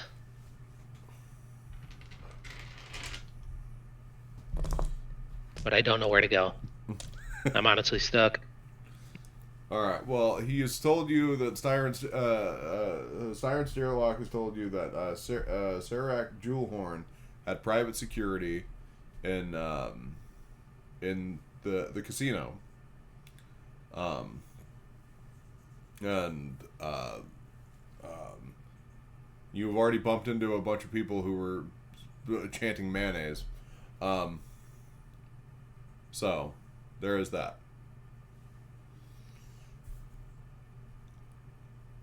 So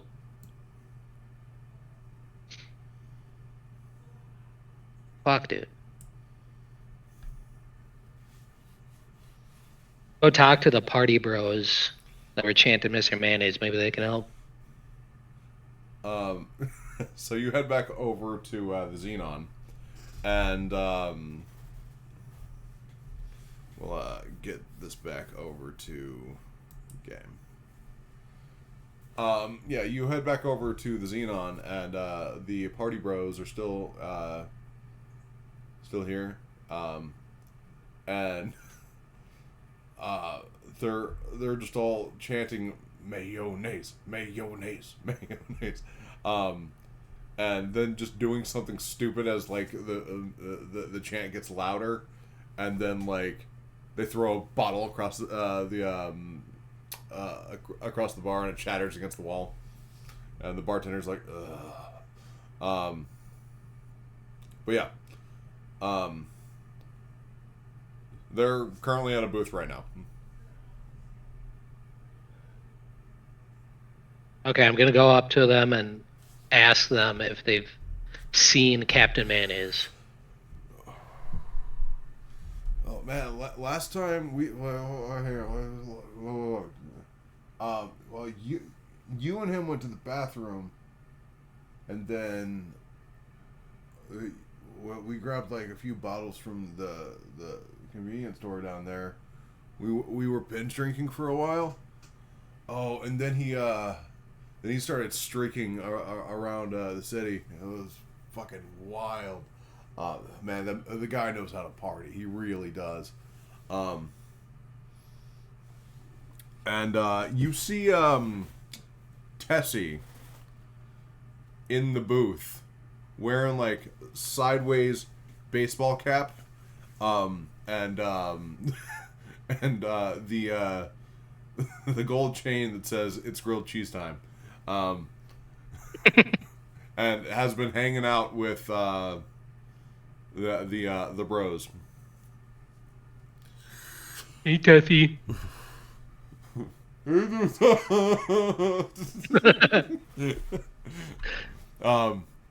But yeah, so Why do you guys have Tessie? well, Captain Mayonnaise, he was like, "Yo, like this is like my main dog. This is my homie. Like, and like I'm gonna go and do something really cool, but it's not safe for what did he call her? Oh, absolute precious baby girl. Yeah, so like we've been just like chilling with Tessie. Tessie knows how to drink, and then like they grab a bottle and stick it in the blowhole, and you see Tessie start smiling and just like, eh.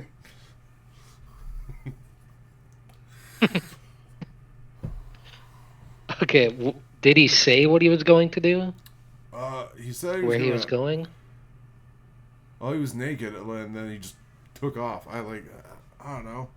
Um, he said that he was gonna climb something. I don't He really is know. on the roof. I knew it. But yeah.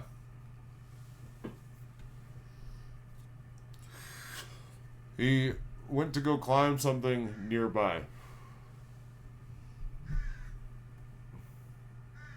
If I was scruffy and I was totally plastered, what would I do?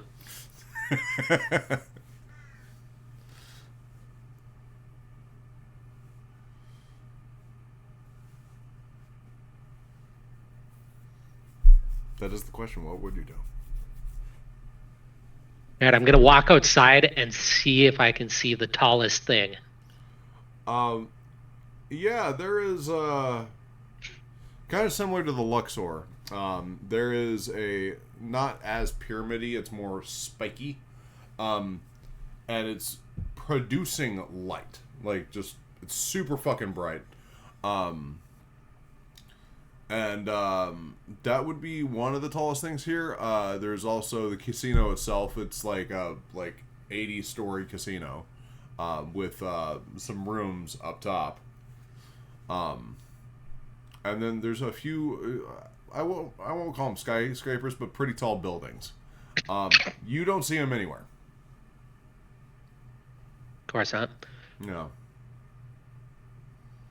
Okay, well, first thing I do is go grab Tessie. I almost forgot her already. Yeah. I'm a fucking idiot. I'm gonna set SAB on her back, so Yeah. he's riding her. Gross. Hoping Scruffy already put the saddle on. Probably not, but Probably not.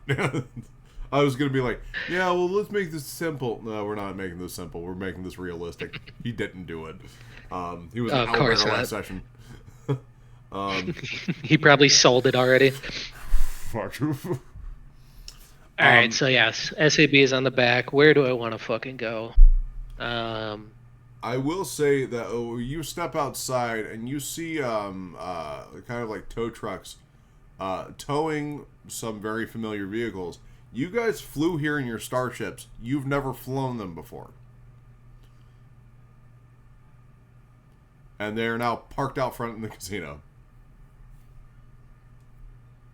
Technically not sure. We flew him in the junkyard to get him to the ship. Well, so we flew Scruffy's because it was actually working. We got yours fixed up. You flew yours a little bit.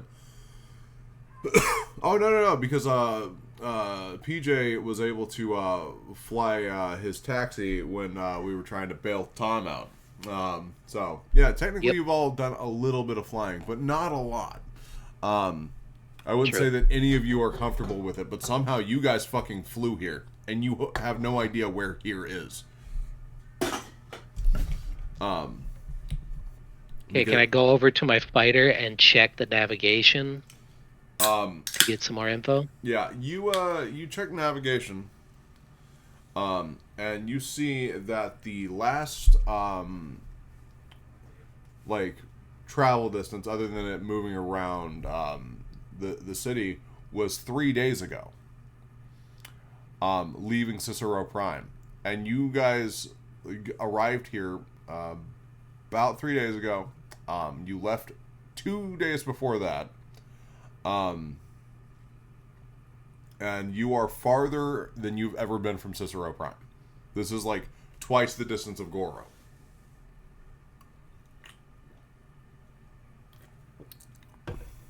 Like, Can I see where the Void Jumper? Because I'm assuming we the Void brought the Jumper. Void Jumper here. Sorry. No, the Void Jumper's still on Cicero Prime. You flew your starships all the way here. Okay. Yeah. I'm gonna update Tom and Terrace on that one. Okay, found the void jumper. The other thing is that you saw you're like you were going through your nav and everything, and you see that there are blast marks on your ship that were not there beforehand. Actually, all of the ships that have been removed from impound and are now in the front have like blast marks and battle damage on them. Okay, clearly Scruffy just wanted to dogfight, and that's why all our ships are damaged. That checks out. We gotta test it out. I'm Scruffy. Scruffy likes to do So yeah, I'm gonna fill Tom and Terrace in good news. We didn't lose the void jumper anywhere. It's just back home. For some reason, we took the fighters instead of the void jumper. What the fuck? I blame Tom. He's the pilot. Okay. Don't know why he didn't want to drive the void jumper. Maybe because I was fucked up? We got our fighters here. What are you even talking about? I wasn't flying. Is there even space cops? I mean, don't. Yeah. Cavalon After Empire. I murdered a space cop a few sessions ago. Yeah, but like Cavalon Empire, definitely space cops. Well, we got here, okay, and we're sober now. I mean, hungover, but we're sober now. So we can get back home after we find the idiots. Yeah, but do we need them? Like, I have 3 wives. They can take over. I can teach them to fight. I am not even gonna unpack that right now. Have you found out where Scruffy could be? Or PJ? Scruffy can be up somewhere tall. He's not tall. He got naked and wanted to climb things. That somehow. I think he's sounds, sleeping in the emitting spike. That sounds Strong almost possibility. exactly and nothing like him at the same time. Like, have you seen that Globlin? He's so fat. How could he climb things? But also, energy of Scruffy. He'd want to climb things. Where there's a will, there's a way. If there's a Scruffy, there's a way. So, I do believe that if he was climbing something tall, and if I was drunk, and if I was a stupid goblin, yeah, I'd probably want to climb the giant spike. All right, gang, let's go. Okay, so I just run straight across the street. Don't even look both ways. you could just grab one of the ships and fly over there. Midway across the street, I turn around. You're right. All right. Tom is going to hop into PJ's cab, which can hold multiple people, so you guys can fly over there without having to have to fully learn how to fly without being, crashing into buildings and having another 9/11. Tom flies the Taco Bell taxi over to the bright illuminating spike, and you're getting closer, and the light's just getting brighter and brighter and brighter and brighter, and then you see this one black spot that's getting bigger and bigger, and you see a butt-ass naked Scruffy tangled up in like electrical wire and scaffolding, passed out. Okay, I'm gonna roll down the window and throw a Crunchwrap Supreme at him. Just like, wake up! he is out. Out of everyone, he probably drank the most. All right, I'm gonna Tom, get us as close to Scruffy as possible, and I'm gonna try to lean out the window and grab his ass. Okay, you grab both cheeks after untangling him and pull him into the taxi. And he is naked. You now have a Scruffy and a Tessie. 2 to go. Well, actually, 1. We only need the llama corn. Fucking tossing shade to Nick. All right, so we got Sedusa, Sir Admiral Parkington, passed out Scruffy, and the most thuggish Tessie to ever be Tessie. So now we just need PJ and Lufa.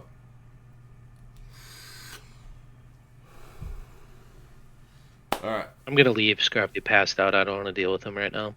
Okay. I don't want to roleplay him. Exactly. Yeah. So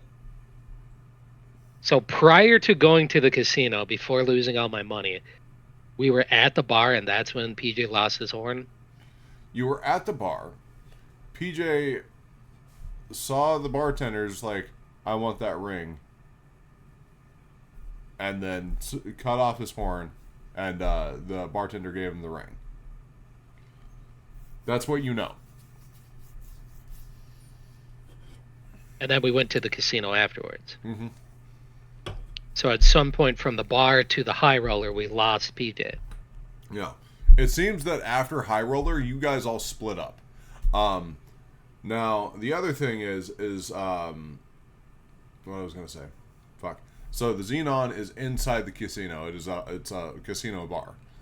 So you guys were in the casino, but like you went to the bar, then you went to go play, and then you went up to High Roller, and then you split up. That's what you imagine will be the case. Okay, I went off to get married. Scruffy went to fuck a building. PJ's probably bleeding out somewhere. Yep. Because I doubt he knows how to fix his nose. Alright, well, can I check the nearest hospital and see if someone admitted a dumbass orange reptile? Yeah, you can. There is a hospital here.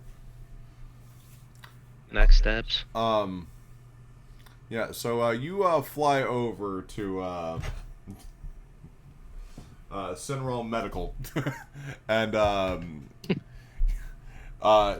you go up to the ER receptionist, or whatever version of ER that they have, and she's like, "Hey, can I help you?" Yeah, I'm looking for my friend, Sarian, right? That's his race? Yeah, Saurian.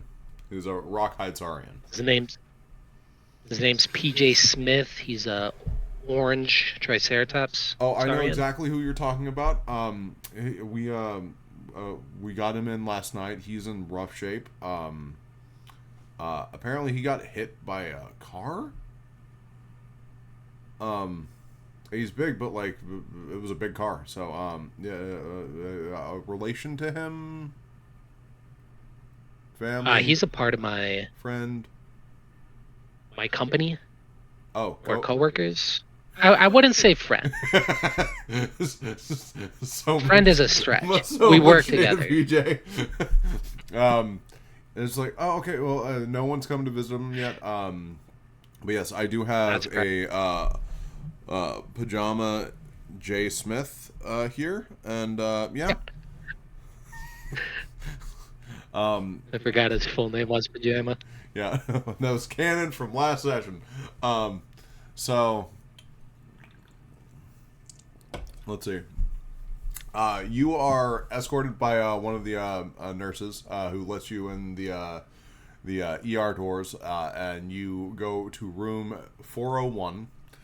And you see a large orange Rockhide Saurian, who's like in full body cast, like leg up and everything, suspended, and face is like also like covered up and shit, big motherfucker, and is currently awake. Does he have a horn? Yes, he does have a horn, and it's covered up right now. So it's not PJ. Let me go talk to him. So, you see, like, the horn's kind of covered up, but there's a diamond sticking through it. Like the diamond, like he got a diamond put on his nose. So is this a celebrity dude now? What's your name, buddy? How you feeling? I'm Hey. I'm I'm Sarek. Sarek Jewelhorn. Uh, uh, Ooh. who are you? Wait, I know you. You hit me with that car. I'm a huge fan. What car? It was like a. I don't want to call it a Prius, but. There was no damage, I swear. I never checked the front, but I swear to God it's not there. I don't own a Prius, dude. I have a fighter parked out front. Oh, okay. But yeah, And then like the other guy just like, did you guys mug me? I'm so confused. no. Like you hit me with a car. Why would we do that? We're huge fans. We're big fans. fans of yours. Some fans are crazy. Okay. I got 2 Oscars and now I'm just. He goes off for a minute. And it's just like, but yeah, no, you guys like hit me with your car, and then like this big like Azarian like grabbed me and started beating me up. Like it felt like a mugging. I don't know you guys. Yeah, you hired us for a method acting thing that you were doing. Like you wanted to get in a character for your next role. Yeah, let me go get your security stepped out for a minute, so let me go get them for you. So you step outside. There is no security here. That you would imagine. Yeah, I'm trying to get the fuck out of there. Yeah.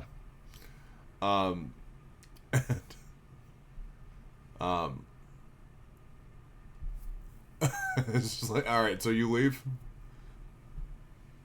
Actually, real quick, I wanted to ask him. Do you remember which hotel room was yours? My agent booked us the Emperor Suite inside the casino, or we're on the top floor.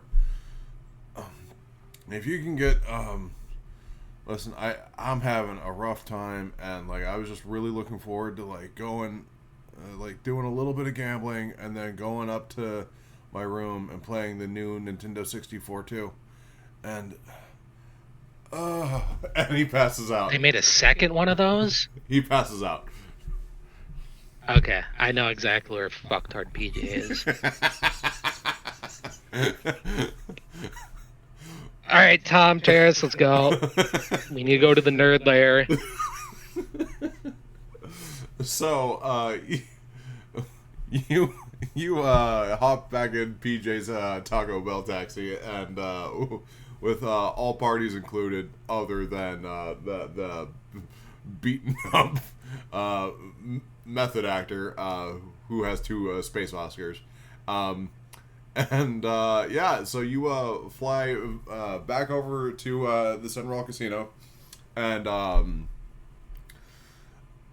Tom is carrying a bucket naked Scruffy with like a sheet covering him, and Sab and Tessie are following you along with Terrace. But yeah.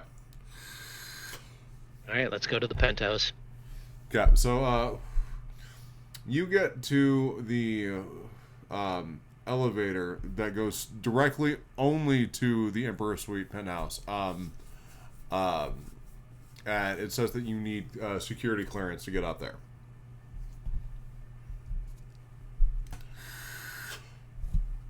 Sir Admiral Barkington, hack that shit.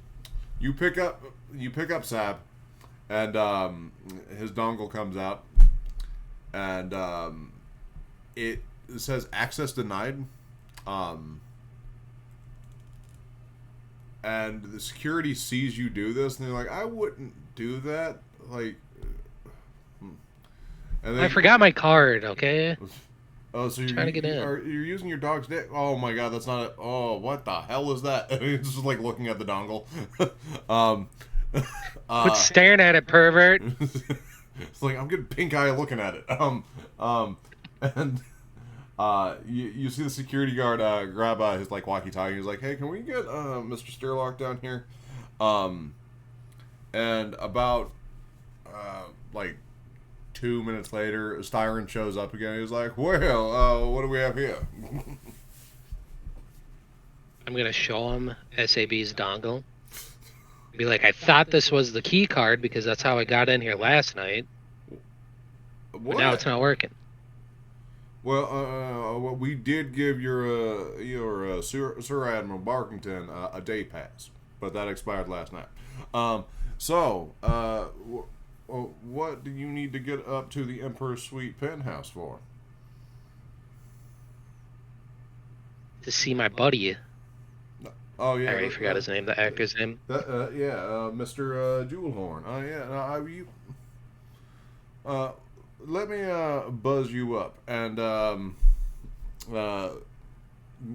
Styron pulls out a grid boy, which looks like a Game Boy, but it's also like a telecommunication device. Sick. And like puts like a earbud in his ear, and then like starts talking to security for like cameras and like just digital access for like doors and stuff.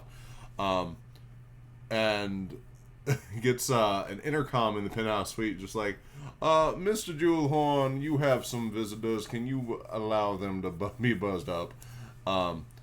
And there is no response.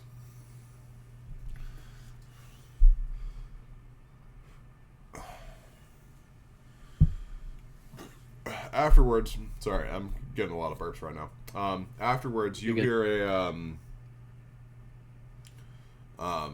someone get on the downstairs intercom, and it was just like, sorry, we just woke up. This is Mr. Jewelhorn's head of security. Is there a problem? We just wanted to check on him after last night. It got a little rowdy.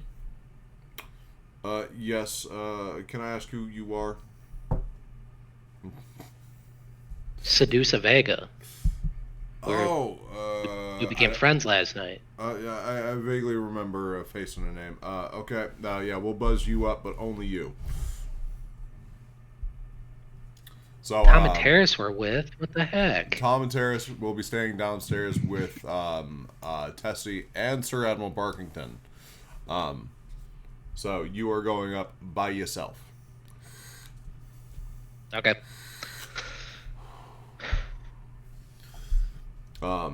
You've been in some stupid elevators that took forever, but you were on ground floor, and then you had to go up to floor 98, which is the top floor of this casino, all the way up, and it took forever. Not because it's a slow elevator. It's like going up the Empire State Building. It took a very long time. What was the music playing? I would say Richard Cheese's WAP. Okay, I'm tapping my foot to the beat. But yeah, so jamming out my own little world. God. Doors open, and you see the Emperor's Suite penthouse and all of its glory. It is a gorgeous place. However, it has been turned upside down. There is a crap ton of where furniture was. They have been broken in half, and there's holes in walls. There is a PJ sized hole in a wall. Like, he was just like, there's not a door here. I'm walking through it. And yeah. And security is all over the floor. Like, they are like hurting right now. Are they hung over? Got their ass kicked? looks like maybe both. God damn, you guys know how to party. Has security is just like has a bruise on the left side of his face, like the entire left side of his face. He's just like, yeah, our boss got like really drunk last night, and said that like we couldn't take it away from him, and he bitch slapped me through a wall. I don't know what take it away from him is. But yeah, no, and a few of the guys have been nursing their wounds with alcohol and just trying not to die from being bitch slapped by PJ. Yeah. You guys are very loyal. Very loyal. I would have left. Well, no, my bitch slap knocked me out, but I do remember flying through a wall because I woke up in the room that I was not originally in, and there's a hole. Okay, can I go to the master bedroom to find Gemhorn? All right, so yeah, you see the the suite in all its beauty and destruction, because PJ fucked this place up. You see that when you go into the master suite, there is some weird things. There is a TV that looks like it had been moved to plug components into. Um, there is an empty bottle of super glue, and there's also a few bottles of booze, but like I'd say like half gallons or like full gallon bottles of booze, because PJ is a large motherfucker, and was just drinking, just knocking them back. But PJ is not in here, nor is he in the master bathroom. You search high, you search low, and you cannot find him anywhere. Is there a llama corn? There is a llama corn. The in the secondary master suite, there's it's in like pristine condition, and there's this like little bed where Lufa is just sitting on it, and the security guards are like, oh, and petting Lufa. But yeah, so Lufa is now accounted for. Okay, I'm gonna pick up Lufa and then tell the head of security. Got some good news and bad news. Good news is I found your boss. Oh, where is he? He's at the hospital. Oh no, we're such bad security guards. Yeah, you might want to go get him. Can I search the rest of the hotel room for valuables? Sure. I.e. credits. Yeah. You're looking around, and there is a briefcase that is handcuffed to one of the security guards,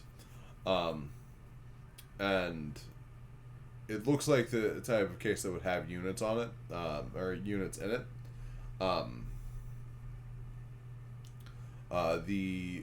You find a few wallets here and there. You find the wallet for a jewel horn, next to a bag of Cheetos that have been fully eaten. Sorry, space Cheetos. And some like red vines.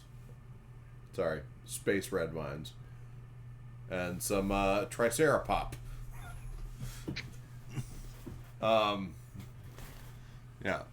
It looks like PJ was drinking and gaming in here. But yeah, there's not a lot of money to be found. There's a briefcase. There's the briefcase that is handcuffed to one of the security guards. So,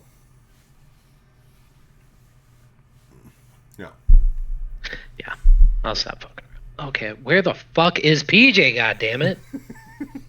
Okay, so I'm gonna take Luffy,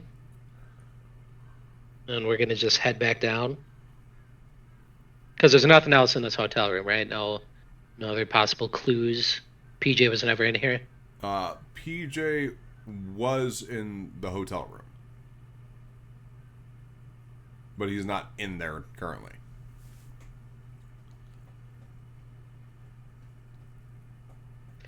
Okay.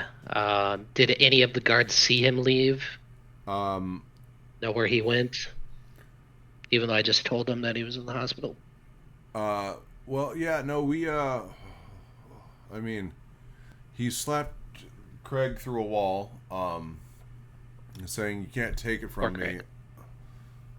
It's mine, not his." And he grabbed the Nintendo 64 too, along with like the games and controllers, and ran out of the room. We tried to stop him, but that didn't work out well.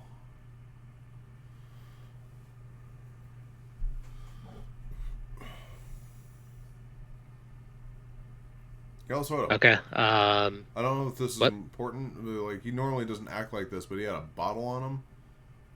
Um, but yeah, Kind of bottle. it it looked weird. It was like it was glass, but it had I just assumed it was like a fancy type of whiskey or something, but it didn't have like like a bottom. You couldn't just place it on a table or anything. It looked like it was glass formed to be kind of like a water sack. But and the more he describes this, the more you realize that this is the bottle of Space Moscow Mule. Um, and PJ apparently has it.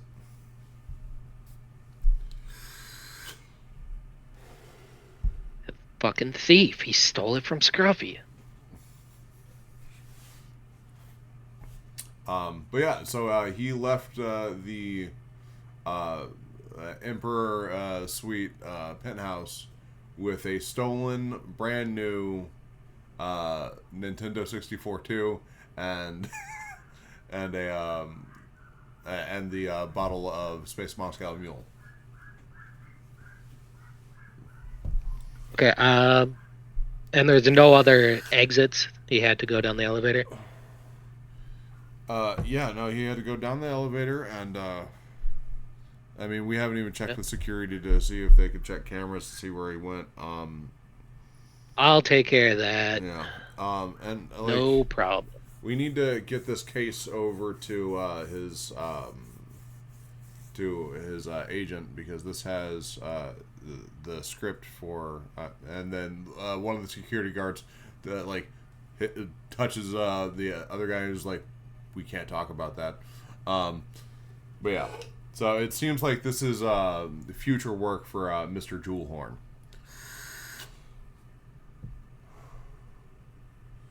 Okay. Yeah. Yeah, I'm gonna. Good luck, guys. Have fun visiting your boss in the hospital. I'm gonna leave. Okay. I'll head back down and reconnoiter. Ask if I can see the security tapes. Yeah. So afterwards, the like you talk to Steerlock. He's like, yeah, no, we can find him if he's missing. And he takes you to the security room, and you guys go through the cameras, and you see PJ leave the elevator, see the casino is like shrugs, goes to gamble a little bit more, loses most of his games. Hilariously, he is back to the credit value that he was at before you guys went to the casino. So his money's not changing. And what else? He gets up, gets really mad. N64 2 in hand with controllers dragging out of the console. And the bottle of Space Moscow Mule. And then he gets up and he's just like, wait. And then puts the bottle of Space Moscow Mule as an ante on the table. And loses again. So someone else has the bottle of Space Moscow Mule. Who?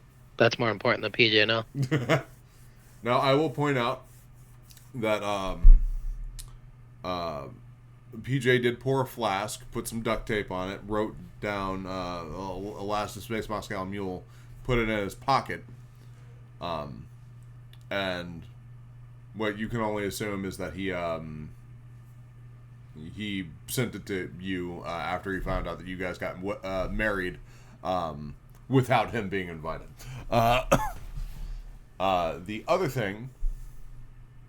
Oh, yeah. So he lost it to an Etherean who is currently still at the casino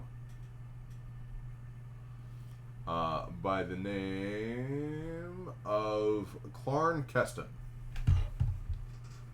Larn Kesta. Keston. I would like to search out. Yeah. Sorry, you Yeah. cut out. I just assumed. You're good. Yeah, no, Styron recognized Clarn immediately. And he is still staying at the casino right now. So there is the possibility of you winning the bottle off of him again if you can convince him to part with it. Okay. Yeah. What else do we got? Yeah, so after that, PJ leaves the casino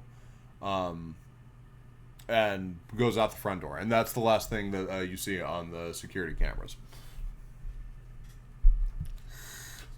Okay, so no signifiers of where he's going. He didn't talk to anybody else. No, he just did This some would be the gambling, next. almost left, did something stupid, gambled the last of the Space Moscow Mule, but was nice enough to save you some for this session. And you guys are... you guys don't have any idea where he went.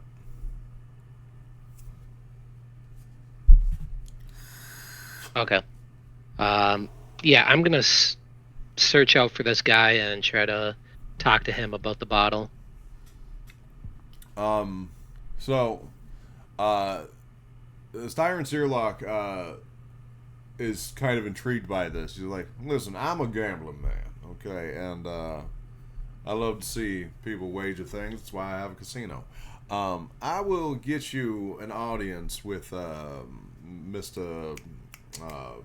Cleston if we have a game of Nexalon dice afterwards, or during where you would wager. We can do this over at the High Rollers table. So he leads you straight to Clarn's room. Perfect. I was gonna say we go to the High Rollers table and settle this. So Yeah. let me invite this fellow to come play with us and make sure he brings the bottle. See if I can convince him. Yeah. So you guys go over to Clarn's room. There is Styron talks to him primarily, and you see like for kind of like a little bit down the hallway him talking to him, but you don't actually see Clarn. And Styron is like, hey, we're gonna be doing some gambling. You should bring that bottle with you, and we can try it out. And it seems like there's an agreement. So you guys head down to the High Rollers table. I will go back to the Nexalon dice overlay. Okay, so you guys get back over to the High Rollers table, and you're not waiting too long, but Steerlock and you are sitting at the table, kind of just shooting the shit, waiting for Clarn. And Styron's just like, so what's so special about this bottle? It's kind of the reason why our group is together. It's just something we bond over. Alcohol is the reason we're friends. Yeah, we take a shot before every mission for good luck. Oh, okay, I understand. So it's pretty fucked up that the PJ, that piece of shit, lost our prized possession.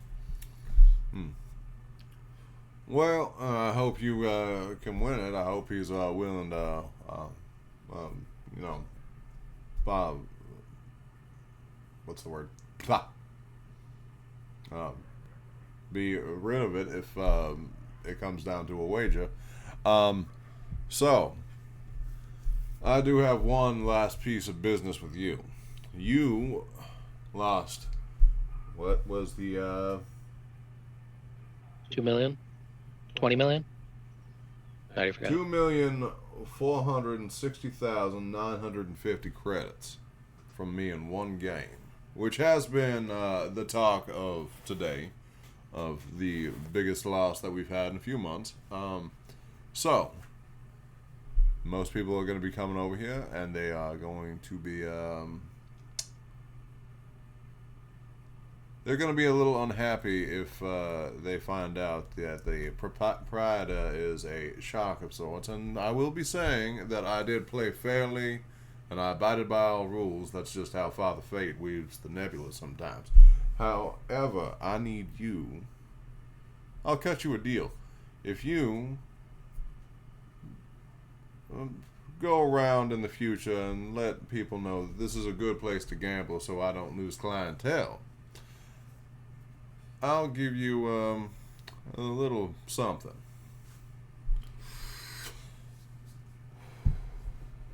How much is something? No, it's not specifically a currency of sorts, but I didn't get in the casino business just because I'm lucky. And he pulls out a set of what look like just some beaten up D10s. And he rolls them, and they roll 2 10s. He rolls them again. They roll 2 9s. He rolls them again, and they roll 2 8s. And it goes all the way down to 1. And there's not a way for this to be weighted, but there's something going on with these dice. They're the lucky dice. I would like to think so. Now, I don't condone cheating inside my own casino, and I don't do it. However, in the future, if you ever were to play next to Lone Dice anywhere else, yeah, I would give you these. Deal. Alright, so how it'll work, and only you will have this set of dice, and they're like fucking beaten up, like plastic, like they've been around a while. Is that you now can re-roll your dice twice. Doesn't allow you to change things, but it allows you to potentially have better odds. But it will only happen when you're like, oh hey, I want to re-roll one die out of my 2. You could re-roll it, and if you didn't like that, you could re-roll it again. Potentially giving you better odds. Or if you re-roll 2, you could roll those 2. If you didn't like those, you could re-roll it again. Okay, so I just can use my re-roll when I roll. I can't use it 2 separate times in not 2 separate separate times. phases. No, it's Okay. Yeah. Basically, the way that it Got would it. look is you just roll it once. That's how people would see it. Yeah. But you basically have you can, if you roll twice, you have to take the second result. You can't choose. It's not like advantage or anything. Yep, got it. Okay. And the agreement is that you can't use them in the His casino. Yeah. Understandable. All right, and I will build an item for this in D&D Beyond and add it to your inventory. But they will be known as Steerlock dice. But yeah, so Clarn shows up with the bottle in hand, and puts it on the table, but not in the anteing area. And let's see.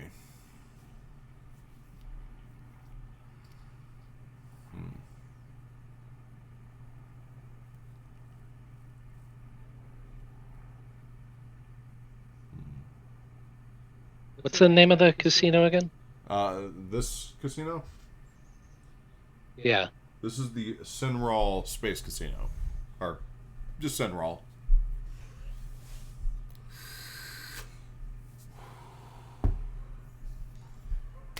Just making a note to never use these dice here. Yep. Now, shows up and Styron gives you another set of dice that are not the Steerlock dice. But yeah, so you now have 4 players at the table. Or no, sorry, 4 players other than you at the table. 5 total. Got 5 it. total. Did I just finish this notepad? Holy shit, let's go. Alright. Well, gentlemen, it is now time for gambling. I hope we are willing to part with whatever we can, and I hope you gain whatever you want. And may Father Fate weave the nebula in your favor. So the dealer starts taking everyone's bet. This buy-in is 5,000. 5,000.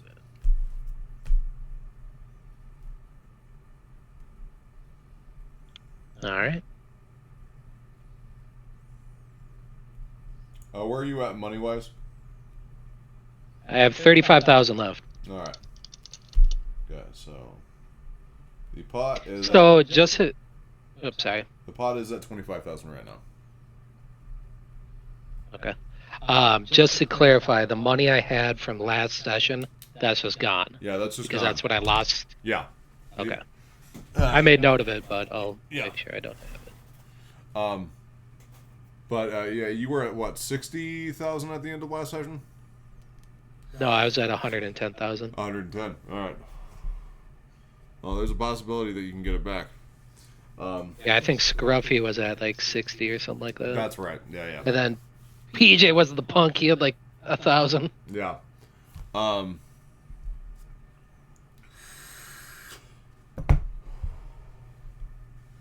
Alright, so I want everyone to roll your dice. I need to pick my lucky dice.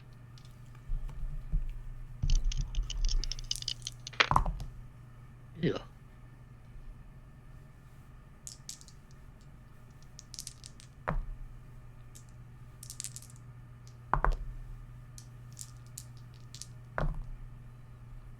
Is bet to me? The bet will start with you, yes. Okay, I'll do 1,000. 1,000. We're going light on this one. Alright, well, I haven't rolled the nebula yet, so hang on. Oh shoot, I forgot about that. Yeah, alright. Well, here we go. The nebula is a 6, a 9, and a 2.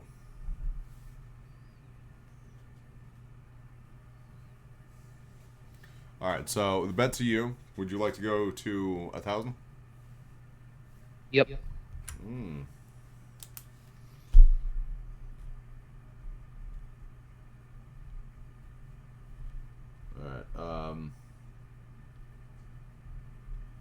Alright, everyone will match you.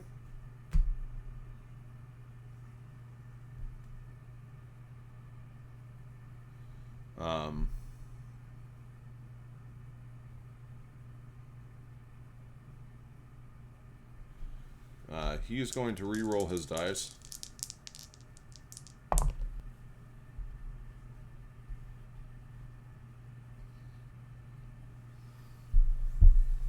Okay. Alright,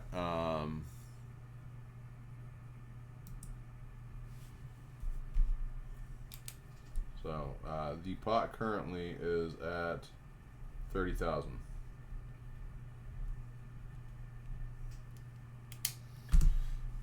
we now have a 6, a 9, a 2, and a 1 in Nebula.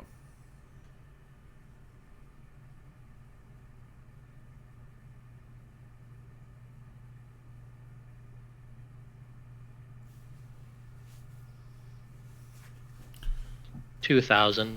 2,000.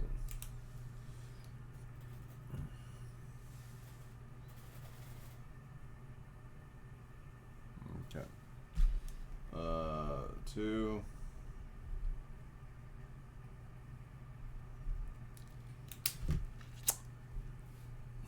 Are you re-rolling or not?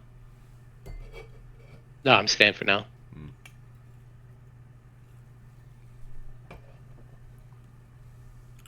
All right. Styron is going to re-roll 1 die, but he will match your bet. So you can no longer.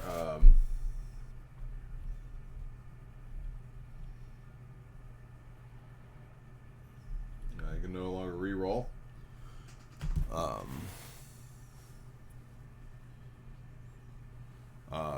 One of the players will also re-roll one of their dice.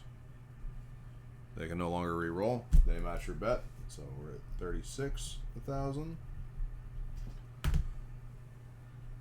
And then the final player will re-roll one of their die.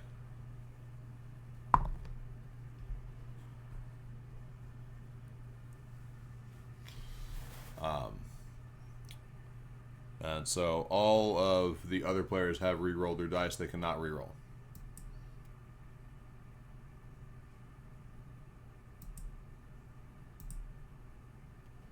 The final is a 6.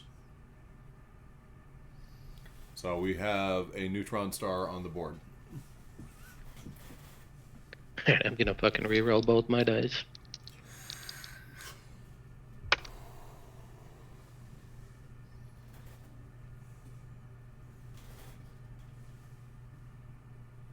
Ouch. Okay. I'm gonna check this one. Okay.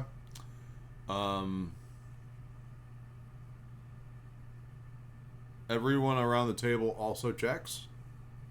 And then it comes to Styron, and he finally, him being the last player, will check. So it goes to reveal. We have one player who rolled a 6 and a 7. So they have a white dwarf. We have another player who got a 6 and a 5. They also have a white dwarf. Another player that rolled a 2 and a 5. They have a white dwarf pairing with 2, so they're out. And then we have Styron, who rolled 2 6s. So that is a red dwarf. And yeah. Wait, 4 of a kind. Yeah, red dwarf. Yeah, 4 of a kind. Okay. What'd you get? A 1 and a 4, so I just have 2 neutron stars, so minor twin suns. Minor twin suns barely loses. Yeah, I had a 5-7. I was hoping for some better rolls on your end. I'm sorry, man. No, it's the way it goes. I like how this worked out with programming the dice and everything, because like there's no way that I can fudge them. It's there, and it's just based off of physics and how like it just randomly rolls. And also there's space. But yeah, so table is cleared, and the winnings 36,000 units goes to Styron Searlock. And we are going again, unless you want to give up the Space Moscow Mule. Hell to the no. Okay. So another 5,000? Oh, yes, it is another 5,000. Everyone buys in, so the pot is at 25,000. I will re-roll for everyone.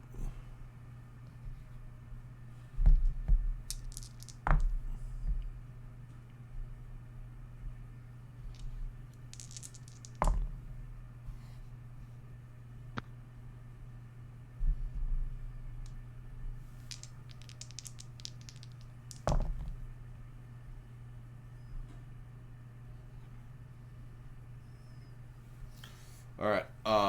Have you rolled? I just rolled it. Okay.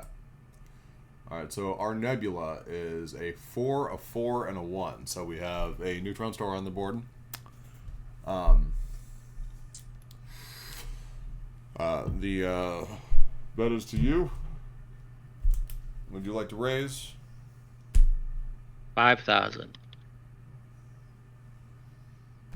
Raise to 5,000. Last one was a warm up. The the player next to you is going to re-roll both of his dice.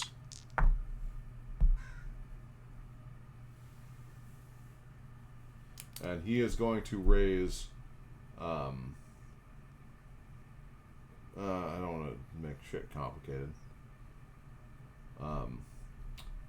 Yeah, I'm trying to make it even numbers for you. Yeah, he's going to raise 10,000. So 5,000 of it is yours.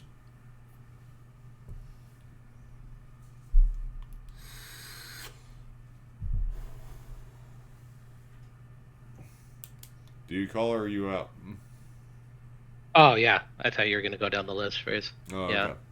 Oh, I yeah, will yeah. Because call. we'll come back to you. And then Yep. he will. This player is going to re-roll, and he will call the 10,000.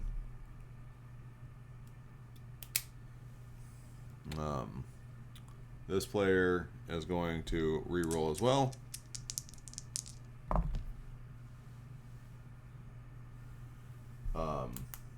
He's gonna bow out.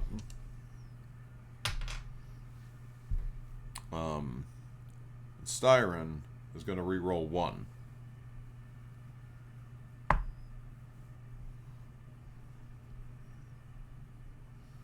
Okay. He will call the 10,000.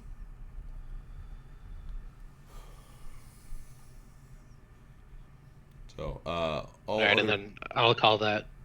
All right, and then go back up to 10,000 for your bet. So now we are Yep.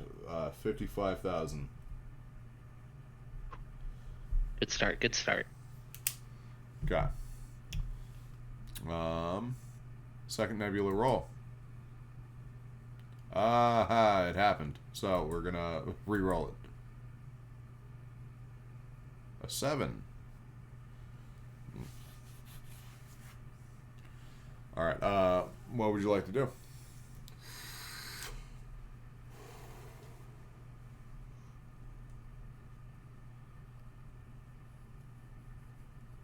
I will bet another 5,000.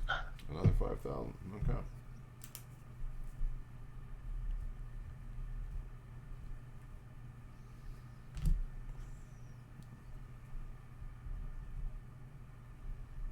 Spots at 60,000. It'll go over to the player to your right.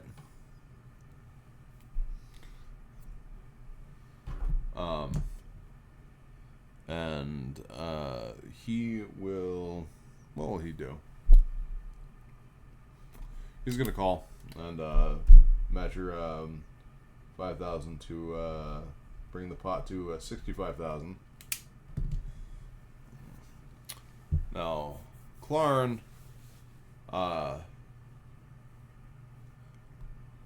Clarn's getting a little greedy with his money and is trying to decide if he wants to, but he does raise the pot to 70,000, calling the 5, and then Steerlock's actually going to bow out. So it is you, Coward. player 1, and player you player 1 and Clarn. Got third roll 7. We have a neutron. We have twin suns, minor twin suns, 2 neutron stars on the nebula. 2 7s, and 2 4s. All right, I'm gonna reroll 1 die. Okay.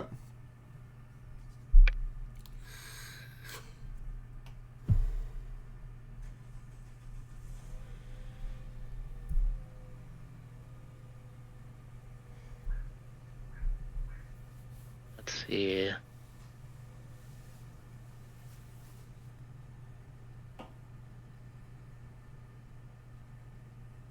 We're gonna go all in with 10,000.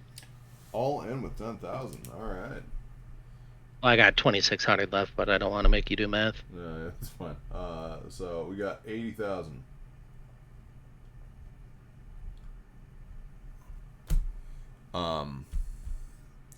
Player 1 will match you, bringing it up to 90,000. And Clarn.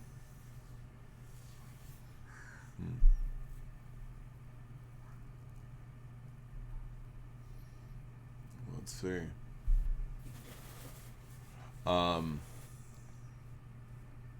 Clarn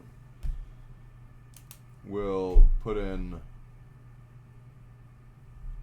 another 10,000, bringing our pot to 100,000 units. It's time for reveal. Player 1 reveals a 4 and a 1, giving him a minor constellation. Clarn reveals 2 3s, giving him a trinary system, beating the minor constellation by 1 point. What do you have? Well, so I got a question on that. So I got a 4 and a 1 also. So that's 3 4s, 2 7s, and 2 1s. 3 4s, 2 7s, 2 1s. Yeah, so this is one of those things where like it's a regional rule that. So the casino follows standard rules, but in some regions, it would be it would be a different type of constellation, where that would act as a secondary. That would act as its own like combination with 2 sets of 2 of a pair, and then a set of a 3 of a pair, because it's a full house and then a 2 of a pair. And they don't recognize that as a. So you only can select one constellation, basically. Not really. Okay, so you'll get the minor constellation because you rolled a 4, so you'd have 3 4s, and then you have the 1. You would have the minor constellation, and then they'd add the points of the 2 7s because it's a neutron star. So your minor constellation is 5 points, and your neutron star is 2 points, so you'd have 7 points in total. But in some regions, they treat that as its own constellation, and that's worth 8 points. So, there's that. So how many points do I have at this? You have 7. Rules for this casino. 7? Yeah. So we would beat the trinary system then. Yeah, you would beat the trinary system, yes, but the minor. Sorry. The other minor constellation also rolled a 4 and a 1, so the pot is split between you two. Okay, I thought you were saying the wait, where did his go? I'm trying to reread all this. Yeah, no, kind of a lot of rules to remember. Yeah. So he has a minor constellation. Okay, so we both beat the trinary system. Yes. That's what I thought one was the trinary system. Yeah, no, so that's my bad. Yeah, I got you. But yeah, I was thinking that you had a major twin sons. You're just like, yeah, I rolled a fucking 4 and a 7. I'm like, oh. Yeah, I had a 4 and a 5, so I was hoping for something for a straight. Yeah. But then I re-rolled the 5 and got a 1. So I was like, oh, okay, that might be even better. Yeah. Let's see. We'll put these all over here. You gain 50,000 units, and Clarn gets a little frustrated, and like kind of looks at you and is just like, man, I had a trinary. There's no way I could have lost with a trinary. And he gets a little frustrated with you. And he's like, maybe you know you should have bet the bottle. And he was about Probably to would say have that. better He's luck. Like, you know what? Fine. You want this bottle so bad. I will put this as my ante, but the starting ante will be 10,000. Deal. All right. So, the starting ante is. Who the hell is messaging me right now?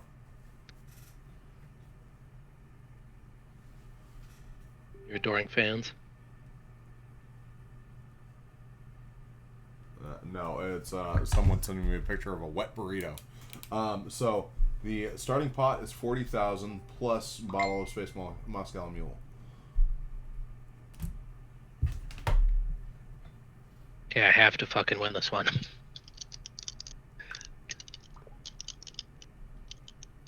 I'm changing dice. I need better luck. All right, so we got what do we got? We got to clear the board. Is what we got to do.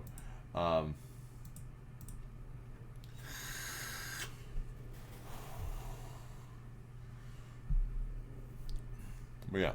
No, can we just leave that board? Wait, what? No. We got to re-roll it. All right, so steer lock roll. Okay. Okay.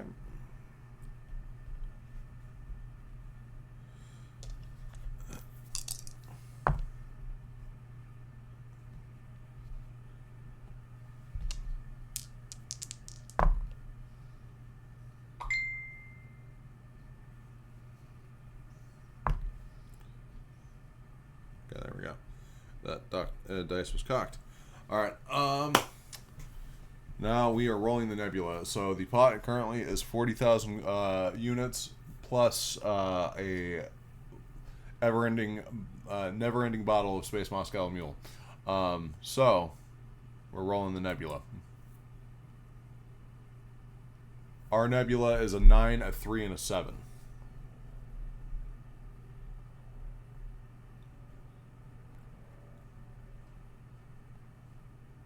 Okay. What would you like to do? 10,000. 10,000.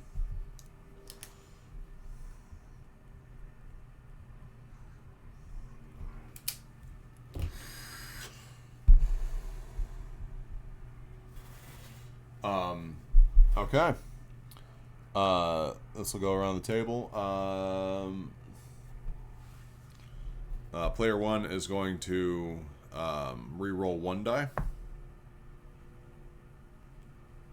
Oof. All right. And we'll match you for 10,700. For 10,000. So our pot is currently at 60. So he's got a 10-7. Good to know. No. I heard 10,000 and I said 10,700.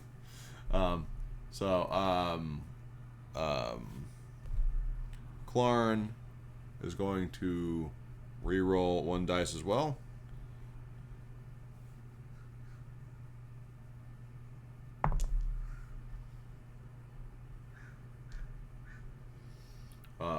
And will match. Pot's currently at 70,000.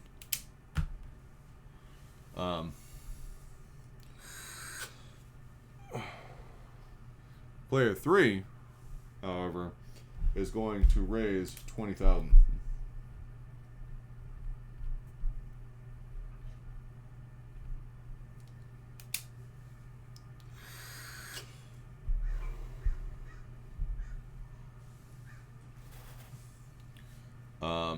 Styron Steerlock, what are you gonna fucking do? Styron's gonna re-roll his entire hand.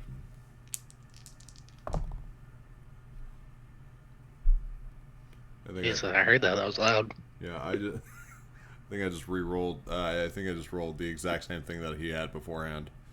Okay, hang on, math. So we have 9, 7, and 3. All right.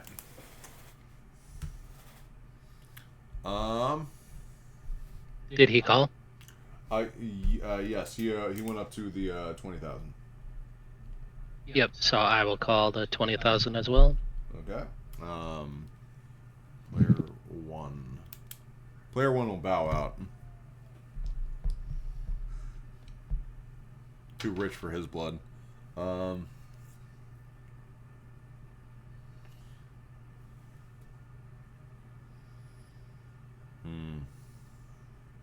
trying to make this as Clarn's also gonna bow out. So the bottle's still on the table, but Clarn's not getting it.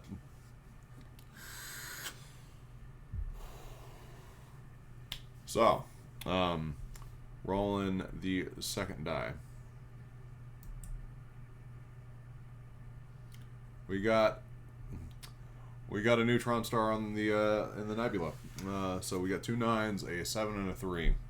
What you doing?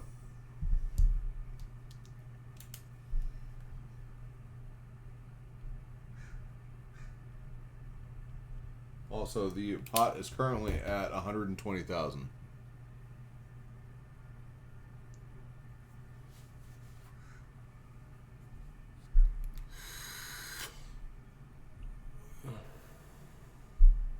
I'll bet another 10,000.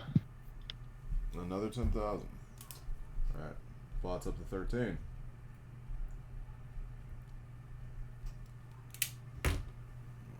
I need a larger notepad. This is literally the last sheet I've gone through this much for just you guys. Like, this is like all fucking math notes for bosses and shit. Jesus. Yeah, we've been playing. Session 11, guys. But yeah, I also used a lot more paper when we're doing gambling. Okay. Definitely. So you went up 10? Yep. Alright, this will go over to player 3. They can't re-roll. He's going to raise another 20, bringing it up to 15. Styron's going to match.